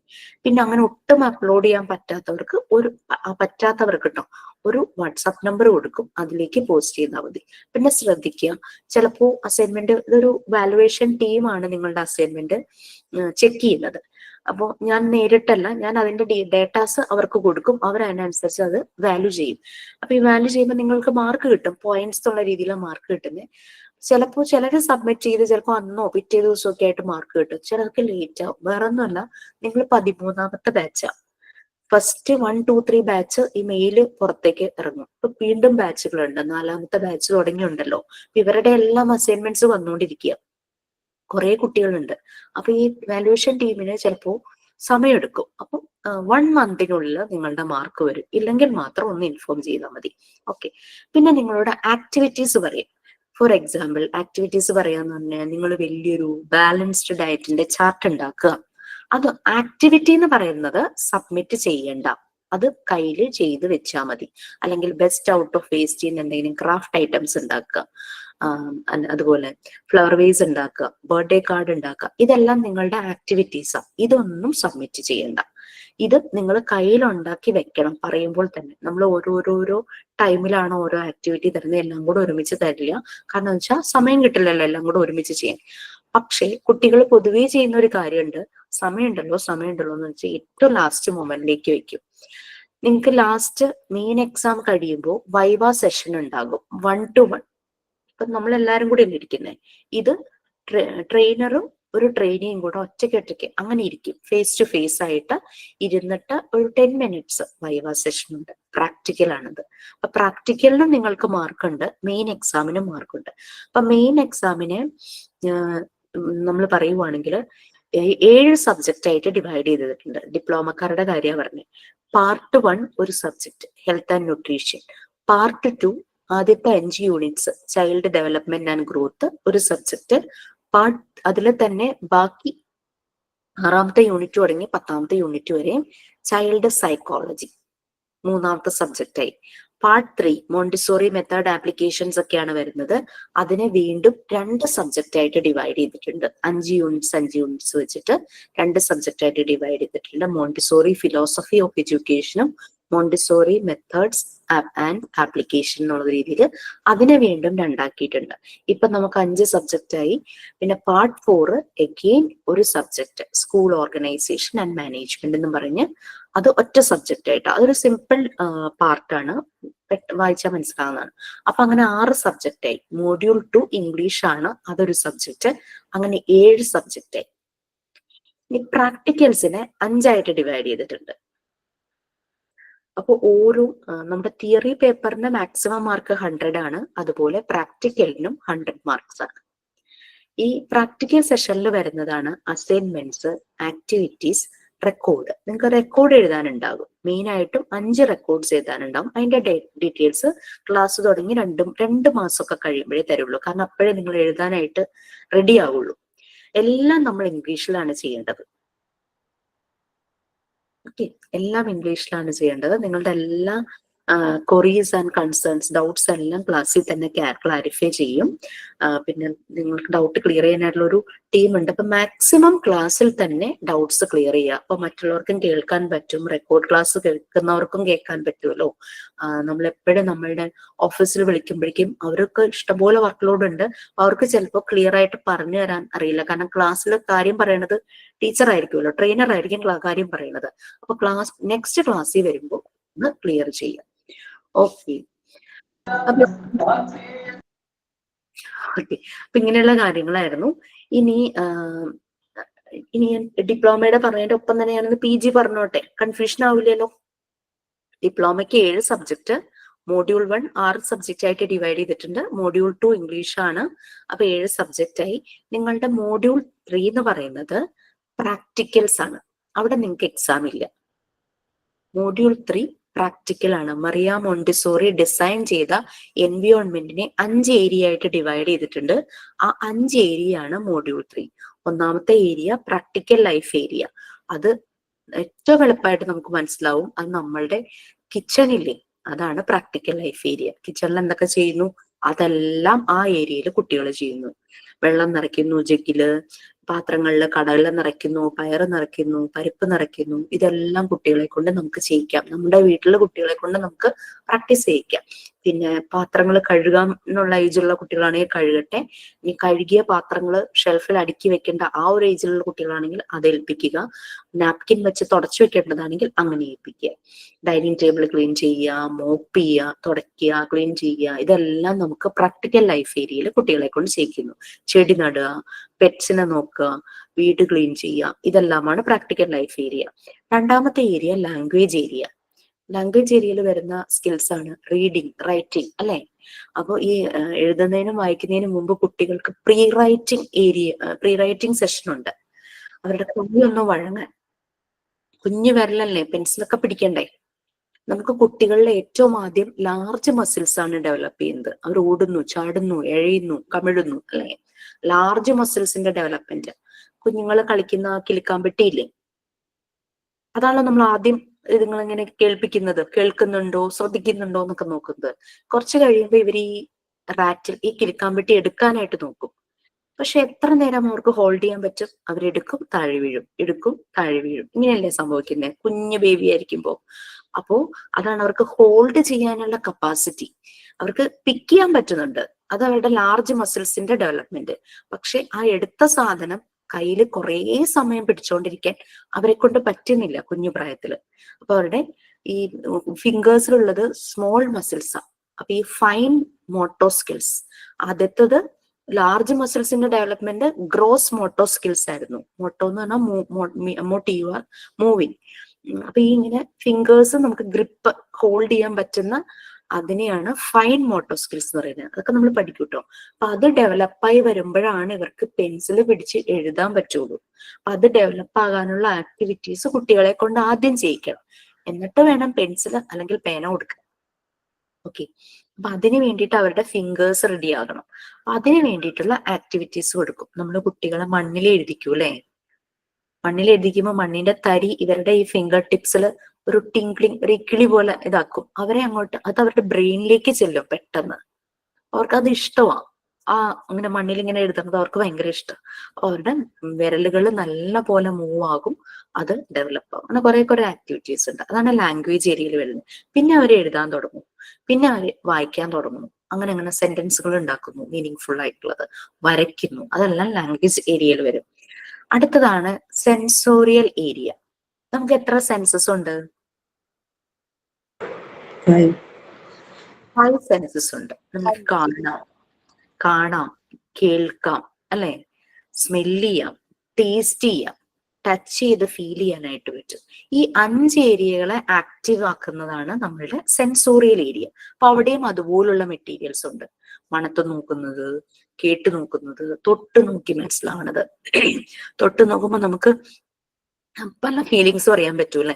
അത് തണുപ്പ് മനസ്സിലാകും, ചൂട് മനസ്സിലാകും, അത് തന്നെ പല ഗ്രേഡിൽ മനസ്സിലാവും. ഭയങ്കര തണുപ്പ്, ചെറിയ ചൂട്, നല്ല ചൂട്, അങ്ങനെയൊക്കെ വരും. അതുപോലെ വെയിറ്റ്, ഒരു സാധനം എടുക്കുമ്പോൾ അതിന്റെ വെയിറ്റ്, ഒരു സാധനം കാണുമ്പോൾ അതിന്റെ നീളം അല്ലെ, കളർ, എല്ലാം ആ ഒരു ഏരിയയിൽ വരുന്നു. സെൻസോറിയൽ ഏരിയ മൂന്നാമത്തെ ഏരിയ. നാലാമത്തെ ഏരിയ ആണ് മാത്തമാറ്റിക്കൽ ഏരിയ. നമ്പേഴ്സ്, അതിനൊക്കെ കാണുമ്പോൾ മനസ്സിലാവുന്നു ഏത് നമ്പറാന്ന്, കൗണ്ട് ചെയ്യാൻ പറ്റുന്നു, പിന്നെ ആഡ് ചെയ്യുന്നു, സബ്ട്രാക്ട് ചെയ്യുന്നു, പിന്നെ ഡിവൈഡ് ചെയ്യുന്നു, മൾട്ടിപ്ലൈ ചെയ്യുന്നു, ഫ്രാക്ഷൻസ്. കേക്ക് മുറിക്കുമ്പോൾ ഈക്വൽ പാർട്സ് ആയിട്ട് എല്ലാവർക്കും മുറിക്കാനായിട്ട്. അപ്പൊ ഫ്രാക്ഷൻ പഠിക്കുമ്പോൾ അവർക്ക് ആ ഷെയറിങ് എല്ലാവർക്കും ഈക്വൽ ആയിട്ട് കൊടുക്കുക. അങ്ങനെയുള്ള കുറെ വാല്യൂസ് ആണ് ഇവർ ഓരോ ആക്ടിവിറ്റി ചെയ്യുമ്പോൾ ഇവർക്ക് കിട്ടുന്നത്. അല്ലാണ്ട് നമ്മള് പോയി സബ്ജക്ട് പഠിച്ച് പരീക്ഷ എഴുതി മാർക്ക് എന്നുള്ള കൺസെപ്റ്റ് അല്ല മോണ്ടിസോറി മെത്തേഡിൽ. ഇവരുടെ ഉള്ളിലേക്ക് വാല്യൂസ് വരുന്നു, എങ്ങനെ ഇത് ചെയ്യണം, എങ്ങനെ ഈ കാര്യങ്ങൾ ചെയ്യണം, അതിനുള്ള ഫ്രീഡം ഇവർക്ക് കിട്ടും. But within the limits. ഓരോ ആക്ടിവിറ്റി ചെയ്യാനുള്ള മെറ്റീരിയൽസ് ഉണ്ട്. പക്ഷെ ഈ മെറ്റീരിയൽസ് ഇവർക്ക് ആദ്യമേ തന്നെ ഗൈഡൻസ് കൊടുക്കും. ആ മോണ്ടിസോറി ക്ലാസ് റൂമിന്റെ അവിടെയായിട്ട് ചെറിയ മാറ്റ് ഇങ്ങനെ റോൾ ചെയ്ത് വെച്ചിട്ടുണ്ടാവും. ഒരു ആക്ടിവിറ്റി ചെയ്യുന്നതിന് മുമ്പ് കുട്ടി പോയി ആ മാറ്റ് എടുത്തുകൊണ്ട് വരണം. ഈ മാറ്റിന്റെ സൈസ് എന്ന് പറഞ്ഞു കഴിഞ്ഞാൽ നമ്മൾ നമ്മുടെ ബാത്റൂമിന്റെ ഒക്കെ ഫ്രണ്ടിൽ ഇടുന്ന ആ റഗ് ഇല്ലേ, ആ മാറ്റ് ഇല്ലേ, അതിന്റെയൊക്കെ ഒരു വലിപ്പേ വരുള്ളൂ. അപ്പൊ അതിന്റെ മുകളിൽ വേണം ഈ മെറ്റീരിയൽസ് വെച്ച് ചെയ്യാൻ. അപ്പൊ എന്താ പറ്റുന്ന, മെറ്റീരിയൽസ് ഉരുണ്ടു പോവില്ല, ഇത് ഇത്തിരി റഫ് ആണല്ലോ. അത് മാത്രല്ല, കുട്ടി ആ ഒരു ലിമിറ്റഡ് സ്പേസിൽ ഇരുന്ന് ചെയ്യും. അടുത്തിരിക്കുന്ന കുട്ടികൾക്ക് ഡിസ്റ്റർബൻസ് ഉണ്ടാവില്ല, ഓടി നടക്കില്ല കുട്ടികള്. അവർക്ക് ആദ്യമേ ഇൻസ്ട്രക്ഷൻ കൊടുത്തിട്ടുണ്ട്, ഈ മാറ്റിൽ വെച്ച് വേണം ചെയ്യും. അപ്പൊ അതാണ് ഫ്രീഡം കിട്ടുന്നുണ്ട്. ബട്ട് വിത്തിൻ ദാറ്റ് ലിമിറ്റ്സ്, ആ ഒരു ലിമിറ്റഡ് സ്പേസിലാണ് അവർ ചെയ്യുന്നത്. അപ്പൊ മറ്റു കുട്ടികൾ ഡിസ്റ്റർബ്ഡ് ആവുന്നില്ല, ഇവര് കോൺസെൻട്രേഷനോട് കൂടെ ചെയ്യുന്നു. അപ്പൊ അങ്ങനെ പല കാര്യങ്ങളാണ്. ഇത് മാത്തമാറ്റിക്കൽ ഏരിയ, നാലാമത്തെ ഏരിയ. അഞ്ചാമത്തെ ഏരിയ എന്ന് പറയുന്നത് സയൻസ് ആൻഡ് കൾച്ചറൽ ഏരിയ. അവിടെ നമുക്ക് ഗ്ലോബ് ഉണ്ടാകും, മാപ്പ് ഉണ്ടാകും, അറ്റ്ലസ് ഉണ്ടാകും. അവിടെ കൂടുതൽ പിക്ചേഴ്സ് കാണും. പിന്നെ പെറ്റ്സ് ഉണ്ടാവും ചില മോണ്ടിസോറി സ്കൂളുകളിൽ, ചില ഇടങ്ങളിൽ ഗാർഡൻ ഉണ്ടാകും. പിന്നെ വാട്ടർ പൂൾ ഏരിയ ഉണ്ടാവും കളിക്കാൻ വേണ്ടിയിട്ട്. അതുപോലെ തന്നെ സാൻഡ് പിറ്റ് ഉണ്ടാകും. ഇവര് തന്നെ കാലുകൊണ്ട് മണ്ണ് കുഴയ്ക്കും, അങ്ങനെ മണ്ണിൽ കളിക്കും, അങ്ങനത്തെ കാര്യങ്ങൾ. ഈ 5 ഏരിയ ആണ് നമുക്ക് മോഡ്യൂൾ 3 വരുന്നത്. ഈ 5 ഏരിയയിൽ നമുക്ക് പ്രാക്ടിക്കൽസ് ആണ്. ഓക്കെ, ഇവിടെ എക്സാം ഇല്ല. ഇത് നമ്മൾ തന്നെ ഡെമോൺസ്ട്രേഷൻ വീഡിയോ ഉണ്ടാക്കണം, നമ്മൾ നമ്മുടെ വീട്ടിലെ കുട്ടികളെ കൊണ്ട് ചെയ്തിട്ട് നിങ്ങൾക്ക് വീഡിയോ ഷെയർ ചെയ്യാം, അങ്ങനെ കാര്യങ്ങളെല്ലാം ചെയ്യാം. അല്ലെങ്കിൽ നിങ്ങൾ ടീച്ചിങ് പ്രാക്ടീസിന് പോകുമ്പോൾ അവിടുത്തെ കുട്ടികളെ പ്രാക്ടീസ് ചെയ്യിക്കാം. അതിനുള്ള ഫ്രീഡം നിങ്ങൾക്ക് അവിടെ കിട്ടുവാണെങ്കിൽ, ടീച്ചിങ് പ്രാക്ടീസിന് പോകുമ്പോൾ ചില സ്കൂളുകൾ നമുക്ക് എല്ലാ ഫ്രീഡവും തരും, നിങ്ങൾക്ക് ഇഷ്ടമുള്ള പോലെ ചെയ്തു. ചിലർ പറയും, ചിലർ നമുക്ക് ടോപ്പിക്ക് തരും, അതിനനുസരിച്ച് എടുക്കാൻ പറയും. പക്ഷെ എന്നാലും നമ്മുടെ ട്രെയിനീസ് നമ്മുടെ മെത്തേഡ് യൂസ് ചെയ്തിട്ടാണ് എല്ലാം ചെയ്യുന്നത്. അപ്പൊ നമ്മളൊരു സബ്ജക്ട് സ്റ്റഡിയിങ് അല്ല, ഒരു തിമാറ്റിക് ലേണിങ്ങിലൂടെയാണ് പോകുന്നത്. നമുക്കറിയാം, നമ്മൾ ചെറിയ ക്ലാസ്സുകളിലൊക്കെ പഠിക്കുമ്പോൾ സ്കൂളുകളിൽ നമുക്ക് എസ് എ കോമ്പറ്റീഷൻസ് പറയാറുണ്ട് അല്ലെ. അപ്പോൾ നമ്മൾ എന്താ, ടോപ്പിക്ക് കിട്ടും, നേരത്തെ കിട്ടും. നമ്മൾ ആ ടോപ്പിക്, അന്നത്തെ കാലത്തൊക്കെ ടോപ്പിക്ക് ഗൂഗിളൊന്നും ചെയ്യാനൊന്നും സമയമില്ല, അതിനുള്ള ഓപ്ഷൻ ഇല്ല. അപ്പം ബുക്കൊക്കെ നോക്കി എവിടെ നിങ്ങൾക്ക് ഡേറ്റയൊക്കെ കളക്ട് ചെയ്ത് മനസ്സിലാക്കി നമ്മൾ ആ എസ് എ കോമ്പറ്റീഷൻ എഴുതും. ഇപ്പോഴാണെങ്കിൽ ഗൂഗിളിൽ നോക്കിക്കഴിഞ്ഞാൽ നമുക്കെല്ലാം കിട്ടും, നല്ല ഭംഗിയായിട്ട് എഴുതും, നമുക്ക് പ്രൈസ് കിട്ടും. ഇനി ടോപ്പിക് ഇതാണെന്ന് വിചാരിക്കുക, വനസംരക്ഷണം. നമ്മളുടെ കാട് എങ്ങനെ സംരക്ഷിക്കണം, നമ്മൾ കാര്യമായിട്ടെല്ലാം എഴുതി നമ്മൾക്ക് അതിനുള്ള പ്രൈസും കിട്ടിയെന്ന് വിചാരിച്ചു. പക്ഷെ ഇത് എഴുതി കഴിഞ്ഞ് പ്രൈസ് ഒക്കെ കിട്ടിക്കഴിയുമ്പോൾ നമ്മളിങ്ങനെ ആലോചിക്കുക, ഈ വനം സംരക്ഷിക്കാൻ ഞാൻ എന്ത് ചെയ്യും, എനിക്ക് എന്ത് ചെയ്യാൻ പറ്റും? അപ്പൊ നമ്മൾ എന്ത് ചെയ്തു, ആ ടോപ്പിക്കിനെ നമ്മളുടെ ലൈഫിലേക്ക് അപ്ലൈ ചെയ്തു അല്ലെ. മറ്റേത് പ്രൈസ് കിട്ടി, നമ്മൾ അതവിടെ വിട്ടു. വനം സംരക്ഷിക്കുന്ന കാര്യത്തെക്കുറിച്ച് നമ്മൾ ചിന്തിച്ചില്ലെങ്കിൽ അത് സബ്ജക്ട് സ്റ്റഡിയിങ് ആണ്. വെറുതെ പാസ്സാവാൻ വേണ്ടിയിട്ട് ഒരു സബ്ജക്ട് പഠിച്ച് എഴുതി വെച്ചു. അതേസമയം നമ്മളുടെ ഉള്ളിലേക്ക് അത് കയറി, നമ്മളത് അപ്ലൈ ചെയ്യുക. ഇതിനു വേണ്ടി എനിക്ക് എന്ത് ചെയ്യാൻ പറ്റും? അങ്ങനെ വരുമ്പോഴാണ് അത് ലേണിംഗ് ആവുന്നത്, ലേണിംഗ് പ്രോസസ്. ഇതാണ് സ്റ്റഡിയിങ്ങും ലേണിംഗും തമ്മിലുള്ള വ്യത്യാസം. മോണ്ടിസോറി മെത്തേഡ് ലേണിംഗ് പ്രോസസ്സാണ്. നമുക്ക് ഇൻഫർമേഷൻസ് കിട്ടുന്നു, ആ ഇൻഫർമേഷൻ നമ്മൾ മനസ്സിലാക്കി, വിവരങ്ങൾ കിട്ടുന്നത് നമ്മൾ മനസ്സിലാക്കി, നമ്മൾ അതിനെ നോളജ് ആക്കി വെക്കുന്നു, അറിവാക്കി വെക്കുന്നു. ആ നോളജിനെ നമ്മൾ നമ്മുടെ ലൈഫിലേക്ക് അപ്ലൈ ചെയ്യുമ്പോഴാണ് അതെന്താവുന്നത്, ലേണിംഗ് പ്രോസസ് ആകുന്നത്. അപ്പൊ നമ്മുടെ കോഴ്സ് എന്ന് പറയുന്നത് ഒരു ലൈഫ് ലേണിംഗ് പ്രോസസ്സാണ്. നമ്മൾ ആ ലേണിംഗ് പ്രോസസ്സിലൂടെ അത് നമ്മളുടെ ലൈഫിലും അപ്ലൈ ചെയ്യുന്നു, നമ്മളുടെ പ്രിയപ്പെട്ടവരുടെ ലൈഫിലേക്കും അപ്ലൈ ചെയ്യുന്നു. ആ ഒരു കമ്മ്യൂണിറ്റി, ആ ഒരു സൊസൈറ്റിയിൽ മുഴുവനും അതിന്റെ ഇമ്പാക്റ്റ് ഉണ്ടാകുന്നു. അതാണ് മോണ്ടിസോറി മെത്തേഡ്. മറിയ മോണ്ടിസോറിയുടെ എയിം അതായിരുന്നു, പീസ് ആൻഡ് ഹാർമണി അല്ലെ. യുദ്ധം കണ്ട് കണ്ട് വിഷമിച്ച് കുഞ്ഞു കുട്ടികളിൽ ഈ മെത്തേഡ് കൊടുക്കുമ്പോൾ ഇവരിലൂടെ ആ ലേണിംഗ് പ്രോസസ് നല്ല രീതിയിലാവും, ഇവരത് ലൈഫിൽ അപ്ലൈ ചെയ്യുന്നു. അപ്പൊ അവര് അഡൾട്ട് ആകുമ്പോഴും, നമുക്കറിയാം ചൊട്ടയിലെ ശീലം ചുടല വരെയെന്ന, അപ്പൊ കൊച്ചു പ്രായത്തിൽ അവർ ശീലിക്കുന്നതായിരിക്കും അഡൾട്ട് ആകുമ്പോഴും അവരുടെ ഉള്ളിൽ ഉണ്ടാവുന്നത്. അപ്പൊ അഡൾട്ട് ആകുമ്പോഴേക്കും സൊസൈറ്റിക്ക് പ്രൊഡക്റ്റീവായ ഒരു തലമുറ വരും. അല്ലാതെ യുദ്ധം ചെയ്യുക, വഴക്കുണ്ടാക്കുക, ആളുകളെ ഡിസ്റ്റർബ് ചെയ്യുക, മറ്റുള്ളവരെ ഉപദ്രവിക്കുക, അങ്ങനെ ഒരു തലമുറ ആയിരിക്കില്ല. ഇതാണ് മോണ്ടിസോറി മെത്തേഡ്. ഓക്കെ, ഇനി നിങ്ങൾക്ക് എന്തെങ്കിലും ഡൗട്ട്സ് ഉണ്ടെങ്കിൽ ചോദിക്കും പ്ലീസ്. ഒരാൾ ചോദിക്കുമ്പോൾ ബാക്കിയുള്ളവരൊന്നും മ്യൂട്ട് ചെയ്യുക കേട്ടോ പ്ലീസ്.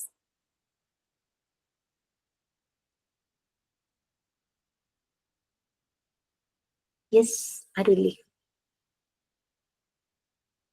ആർക്കും ഡൗട്ട്സ് ഒന്നും ഇല്ലേ? കൺഫ്യൂഷൻസ് ഉണ്ടോ? ക്ലാസ് ഒക്കെ തുടങ്ങുമ്പോഴേക്കും കുറെയൊക്കെ നമുക്ക് അത് ക്ലിയർ ആവും. മോണ്ടിസോറി മെത്തേഡിന്റെ 2-3 ഫാക്ടേഴ്സും കൂടെ ഞാൻ പറയാം. സെൽഫ് ലവ്, നമ്മളെ സ്നേഹിക്കണം, എന്നാലേ നമുക്ക് മറ്റുള്ളവരെ സ്നേഹിക്കാൻ പറ്റുള്ളൂ. മ്യൂച്വൽ ലവ്, പരസ്പരമുള്ള ലവ്. സെൽഫ് റെസ്പെക്ട്, നമ്മളെ റെസ്പെക്ട് ചെയ്യണം, നമ്മുടെ കഴിവുകളെ റെസ്പെക്ട് ചെയ്യണം.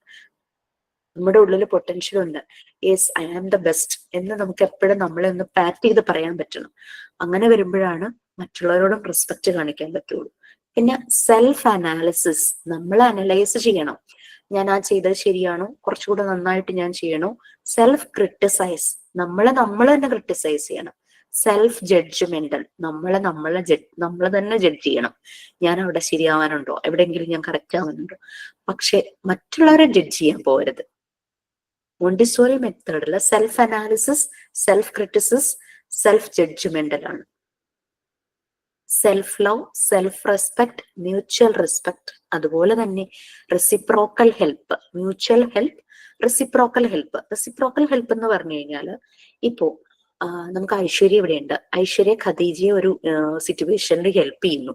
അപ്പൊ അത് ഖദീജയുടെ മനസ്സ് മുഴുവനും ആ ഹെൽപ്പ് നിറഞ്ഞിരിക്കുക. അപ്പൊ വേറൊരു അവസരത്തിൽ ഐശ്വര്യക്ക് ഒരു ഹെൽപ്പ് വേണ്ടി വന്നു.